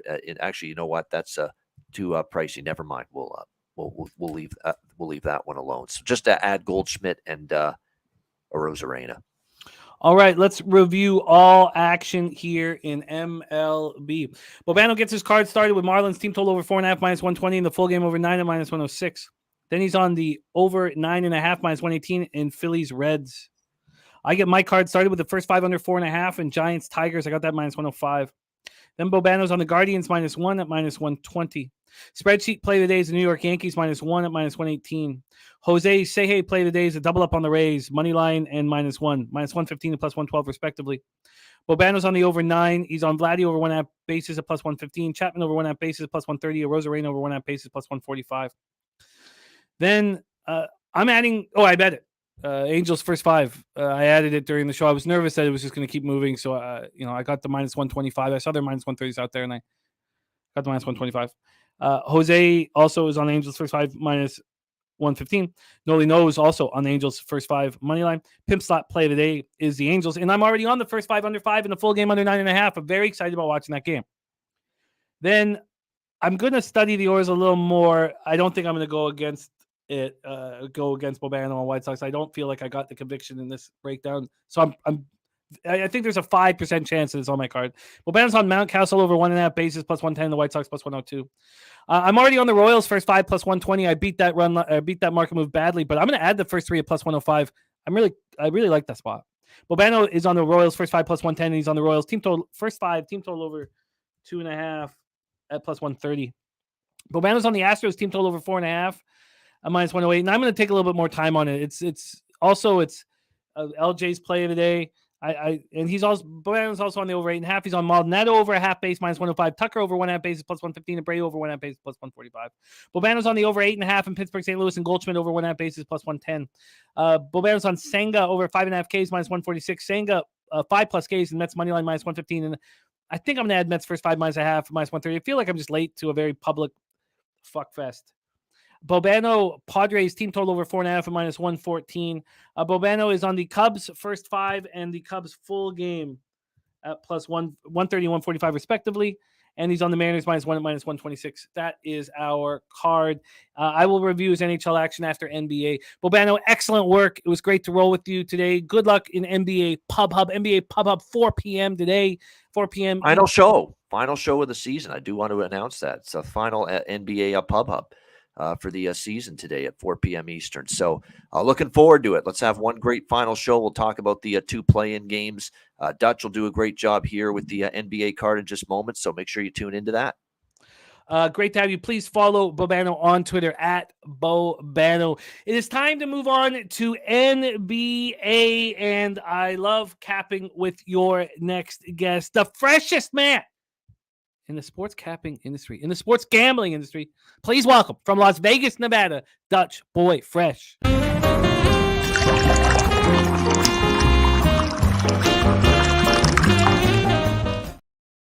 Dutchy, what's good, my man? Jimmy the motherfucking bag. How we doing, my guy? We are doing okay. I'm very excited about these two playing games. I'm very excited about the playoffs. I haven't had a very good regular season. I still feel like there is time, and I wouldn't mind touching on a couple things in the futures market. I have not moved on that Nick spot that we talked. I haven't moved on any futures still, so I'm still kind of waiting to figure stuff out. I wanted to talk to you about action. No, I am not on Detroit King Al. Not on the Tigers. I'm on the first 5 under 4.5, and I'm pretty excited about that bet. Let's get right to work. We got Dutch Boy Fresh here. Fresh Fridays on Betting with the Bag. We start at 7 p.m. Eastern. We have the play-in game for the Eastern Conference 8th seed. The Chicago Bulls, 40-42, 18-23 on the road at Miami Heat, 44-38, 27-14 at home. I only took I was wondering how best to help us, and instead of giving the pace of the last 5 games of the season, especially, for some of these teams that weren't trying, some were, let's just talk about what the pace was for the playing game that they just had, and we'll see if that's beneficial. One thing that I couldn't help but notice was that there was big bets and it looked like sharp action on both favorites. The line history here, let's start with this Bulls game. Heat opened up at Pinnacle -5 at -112. That was at midnight. So just 12:12 a.m. yesterday, late night, early morning. They're now -5.5. It took how long to get to 5.5? It moved to 5.5 at 8 in the morning. So 8 hours, and it moved to 5.5. Let's take a look at the total here with this. Dutch, baseball is such a battle with all the analytics and all the hard. I feel like I'm just loosening up. Get to do a little NBA with you. It's a nice way to close out the weekend. Thank you for joining us, my man. Total opening up at 209.5. It's now at 208.5. Let's take a little look at the cash flow for this one. In NBA, move over here. We have 79% of the tickets are on the Bulls and 66% of the cash. It feels like those bets on the Heat are sharp bets, but then you have to trust that the Heat are actually trying and care. And I know there's some people who aren't sold that is the case. Total-wise, there's 23% of tickets on the under, but 55% of the cash. Chicago, in their playing game against the Raptors, was playing at a pace of 96.50 possessions a game. Miami was playing at a pace of 98.50 possessions a game. Chicago comes in off its third straight win, 109-105 at Toronto on Wednesday. They came back from a 19-point deficit. Levine was clearly the best player on the floor. DeRozan was clearly the second best player on the floor. And, we all pray that that's the last time we see a bunch of those players in Raptors uniforms. Levine went for 39. The Bulls are 12-6 over their last 18 games. They're 3-0 versus Miami this year with 2 wins coming in Miami. The Heat come in off their second loss in 3 games, 116-105 at home versus the Hawks on Tuesday. And I can't wait to hear your take on this, but Miami was pushed around by the Hawks. And that when have we, in the last 25 years, in the last 30 years, seen a Miami Heat squad pushed around in their own arena? They were out-rebounded 63-39. Second chance points, the Heat got 6. The Hawks got 26. Butler was 6-19 from the field for 21 points. Kyle Lowry, his highest point total as a member of the Heat, 33, 11 of 16 shooting, 6 threes. But he had knee soreness. He's listed as questionable. Gabe Vincent with a hip injury listed as questionable. Gabe did not look good against Atlanta. Take it away for us here, Dutch. I can't wait to break this down. Picks from Dave says Jimmy Butler can't guard Levine and DeRozan at the same time. Ray Charles says Vooch over 10.5 rebounds. Rick J saying Vooch not going to body Bam like Capella did. Saturate says, as a Bulls fan, I hesitate to mention this, but Bulls haven't won 4 in a row all year. Bo Jackson liking Chicago and sorry, that's different. Sorry, I'm trying to figure that out. It's hard. Sometimes it's hard to decipher Bo's gematria. Break it down. I'll keep reading that and figure that out, Bo. And I love you adding it to the show. Take it away for us here. This is a big one tonight that all eyes will be on. Floor is yours, Bulls Heat.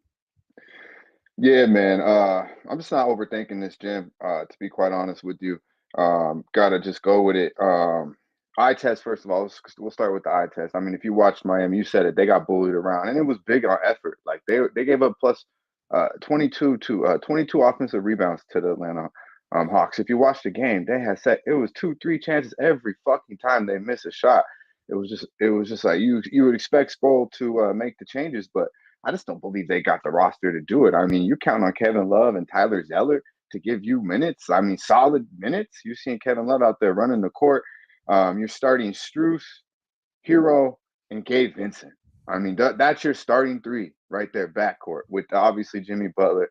It's just you're too small, man. You're just too small. And then you coming in with the team, the Bulls, who's not crazy in height, but they got dogs, man. They got dogs when it comes to Caruso and Beverly. And you touched on Zach LaVine. I mean, if you watch that second half, specifically that third quarter, I mean, then he closed it out too. I mean, he's nice. If he can carry that momentum in. DeRozan had an off game in Toronto. Look for him to bounce back a little bit. Who knows if his loud ass daughter is going to be in the motherfucking stadium or not? Because that shit was insane. But obviously they missed 18 free throws, so it had to do something. I would preferably not to hear that tonight all fucking game long though. But yeah, man, I think honestly, Miami's too slow. I was wrong about them against Atlanta. I think they're too small, and I just don't think they have the pieces to do it. And look at Kyle Lowry, man. He had 33, 5, and 4, and you still get blown the fuck out the gym. Jimmy had 21 and 9, I believe. Bam didn't really show up, but Kyler Hero gave you 26. I mean, is he really going to give you more than 26? I think Chicago is better than Atlanta. I think Chicago is better than Miami. I'm going to take the points because I'm not being greedy. I'm not mad at anyone betting the money line. Obviously, a lot of people like the money line in this situation with the points like this, but I'm just going to take the points, man. I think the Bulls do win this game. They're 7-2-1 ATS last 10 on the road, 8-3 ATS last 11 in Miami. They like South Beach vibe, as you mentioned. They've won 2 games already in South Beach this year. They're 3-0 this year against them.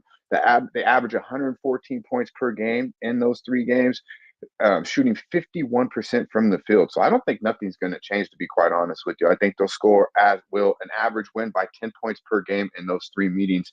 That once again, the Bulls won all 3. And, to be quite honest with you, Miami's pretty suspect. They're 4-13, last 17 versus a team with a losing record, 1-8 ATS last 9 following a double-digit loss. So you would expect, they're going to rally after getting punked.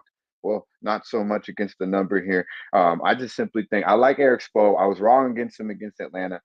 Maybe I'm wrong tonight, but I think Chicago's the better team. I think Zach LaVine will continue his momentum from in Toronto, and the Bulls get it done. But give me the 5.5, man. It's good money.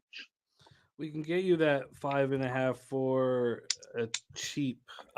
The big difference for me watching this Bulls team, I know what Vooch can do and DeRozan can do and LaVine can do. I know it.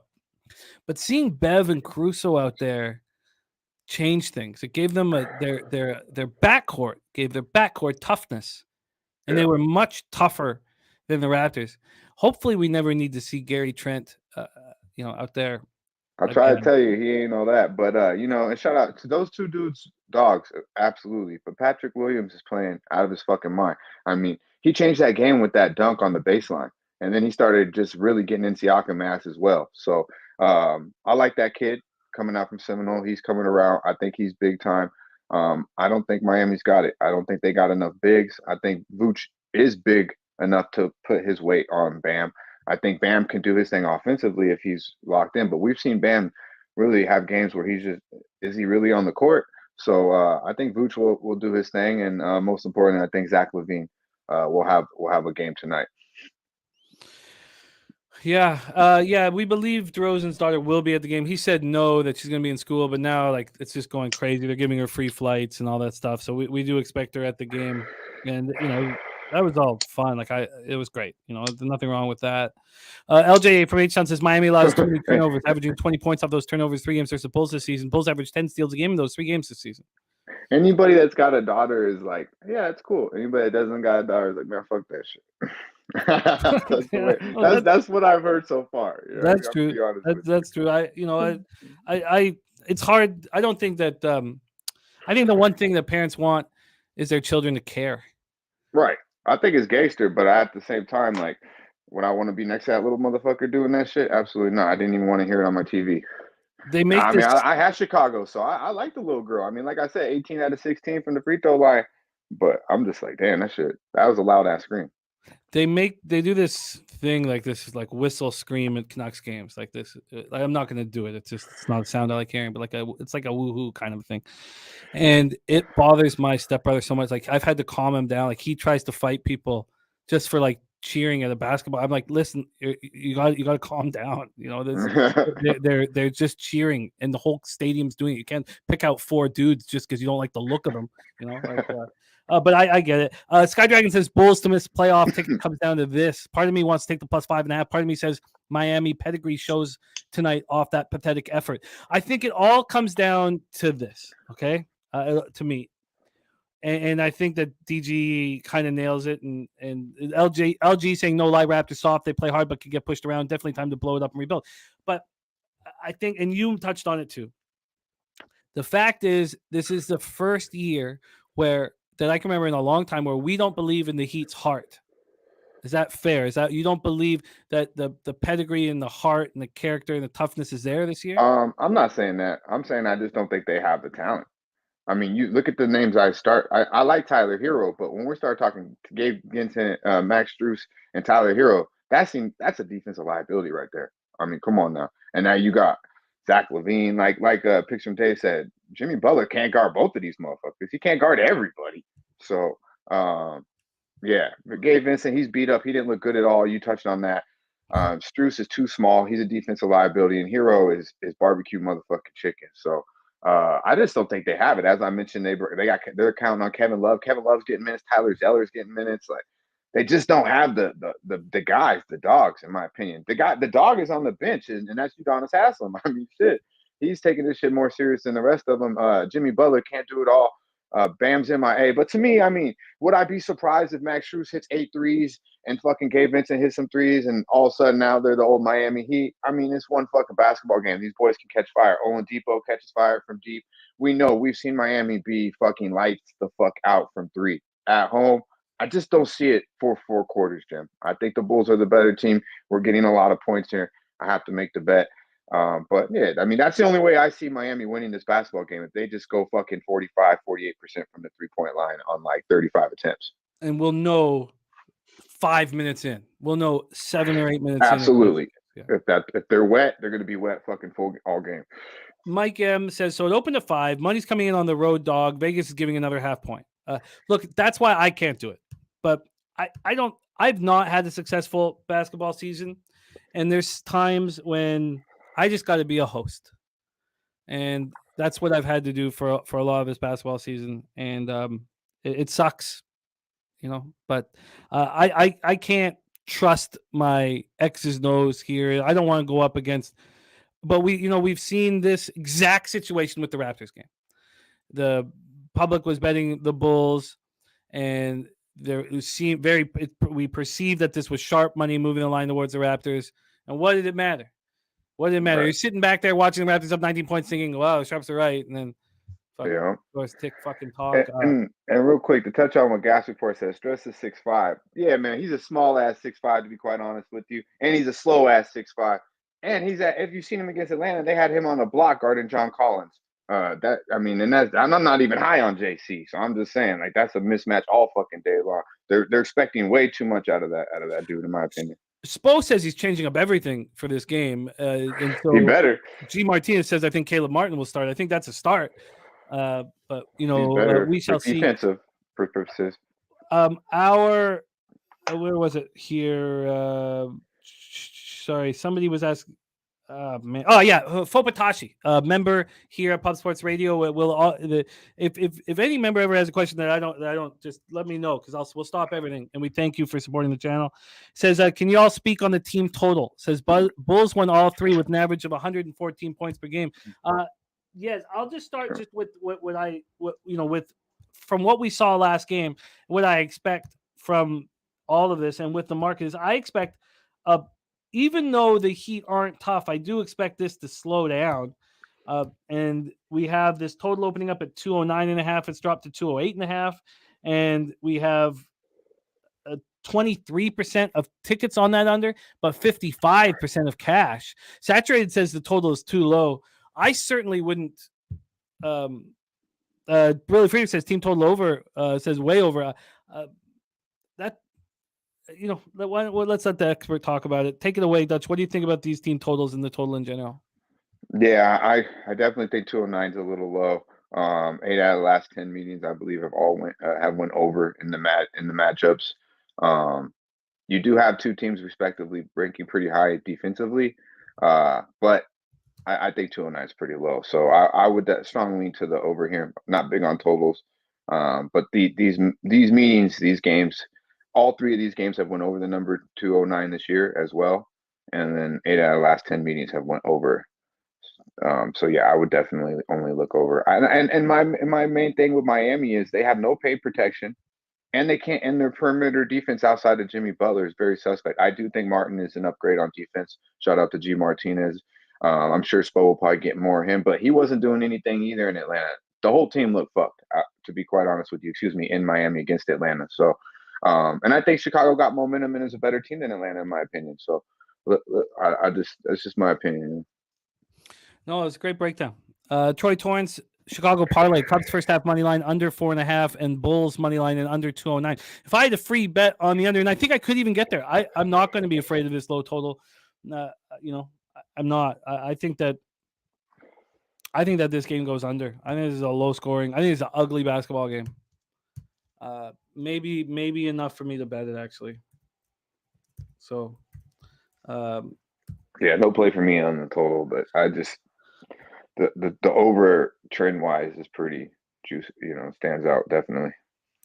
Yeah, I mean we had 70% of the playing games going under, and then both games went over in our last two playing games.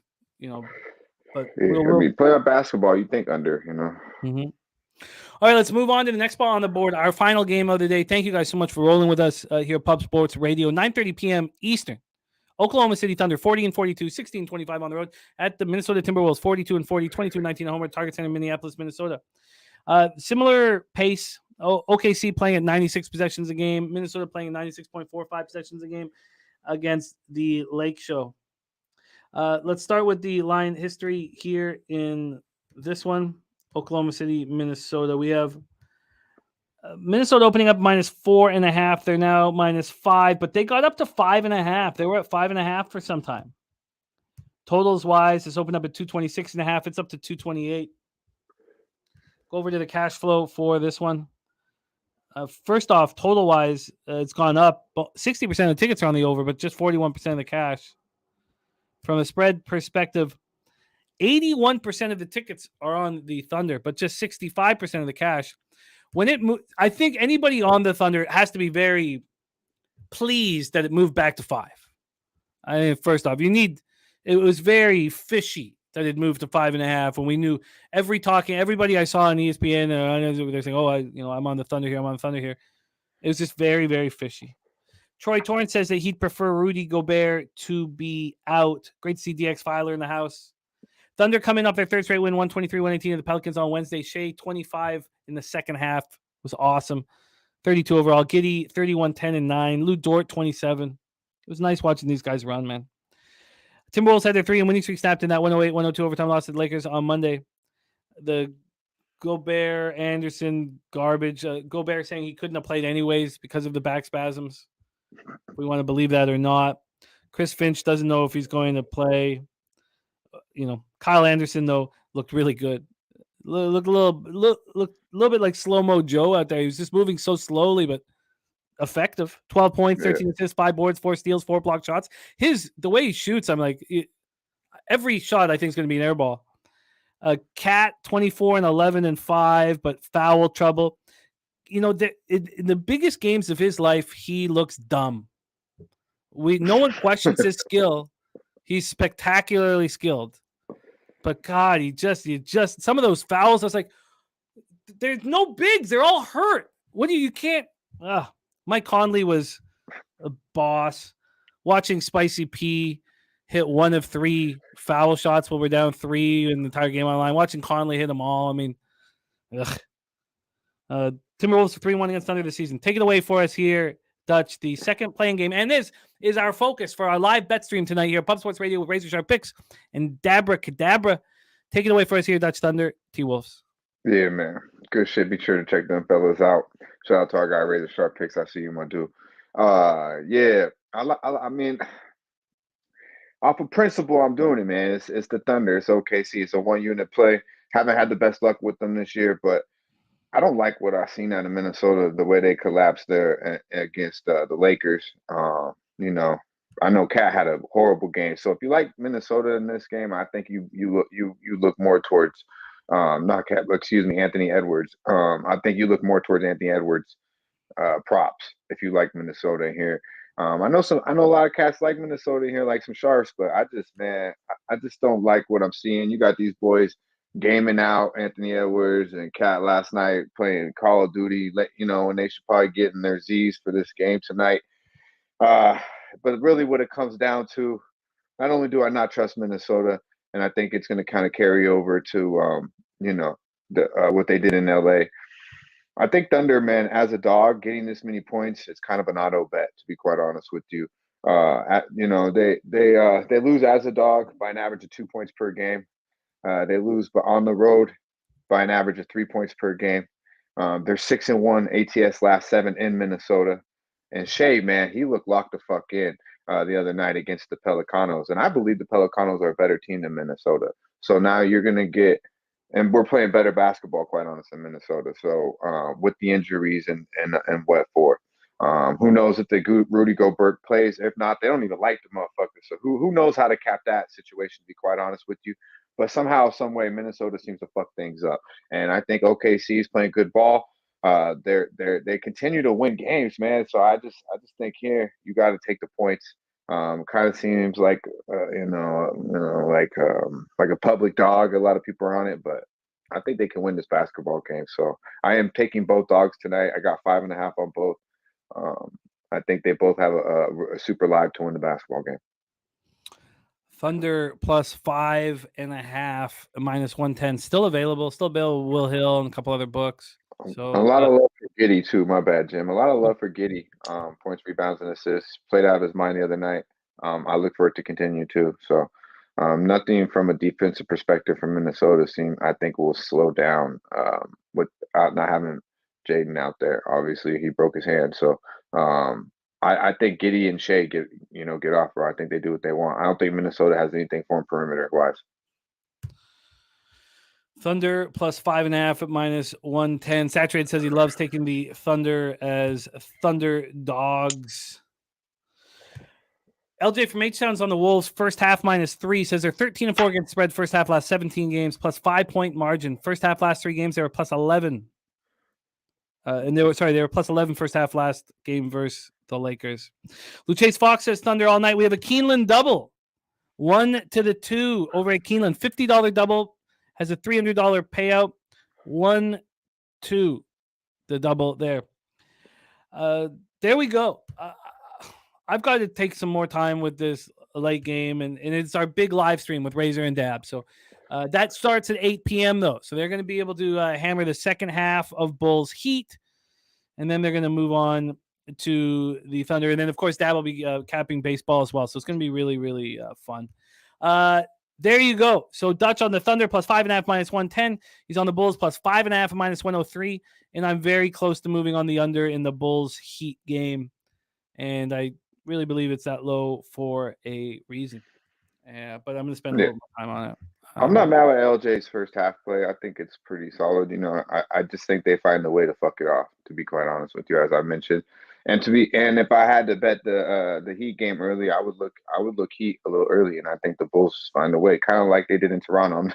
I don't look for them to get down by 19 by any means, but I wouldn't be surprised if Miami comes out a little locked in after getting ran the fuck out of their own gym against Atlanta. But I think over time, 4 quarters, Chicago is going to show they're the better team, and you're giving me 5.5. Damn near auto. It has to, damn near auto bet.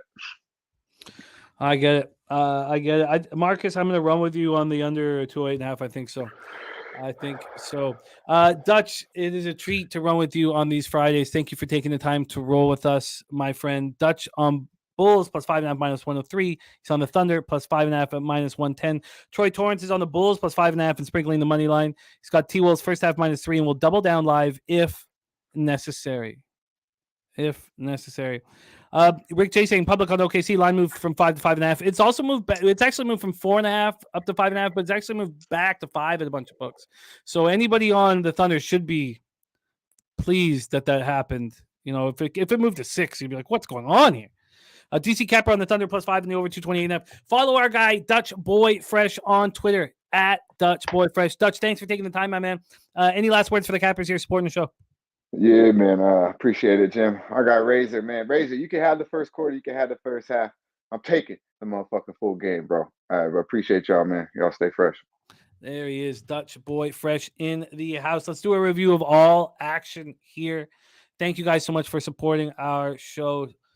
We have Razor Sharp picks. Razor's horse of the day is Oaklawn Park Race 9. I'm going to pop this into the chat. Razor, thank you for always sharing your action with us. Bobano is on the first period. Both teams to score in Buffalo, Columbus. And he's on the over 5.5 at minus 125 in Colorado, Nashville. I am off NHL tonight. It was a sweaty night last night. The last 2 spots where I've had the most money invested in the entire year have won. The first one was plus 0.06 units, and last night was plus 0.8 units. I mean, any day in the black is a good day, but it doesn't feel like it's worth the pacing and the sweating. In MLB, Bobano's on the Marlins team total over 4.5 and the full game over 9. He's on the Phillies Reds over 9.5. I'm on the first 5 under 4.5 with Giants Tigers, and I like it. Bobano's on the Guardians minus 1 at minus 120. Spreadsheet play today is the Yankees minus 1 at minus 118. Jose is on the Rays money line and minus 1. Bobano is on the over 9 at minus 108, and Vladdy over 1.5 bases at plus 115. Chapman over 1.5 bases plus 130, and Arozarena over 1.5 bases plus 145. Jose is on the Angels first 5 minus 115. So is Noli Nose, and I bet it. I bet it as well. Mike M's on the pimp slot play today, but I'm on the first 5 under 5 in the full game under 9.5, and I like those both a lot.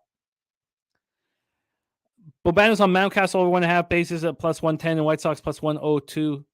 I'm on the Royals first 5 plus 120. I'm adding the first 3 at plus 105. Bobano's on the Royals first 5 plus 110 and the first 5 team total over at plus 130.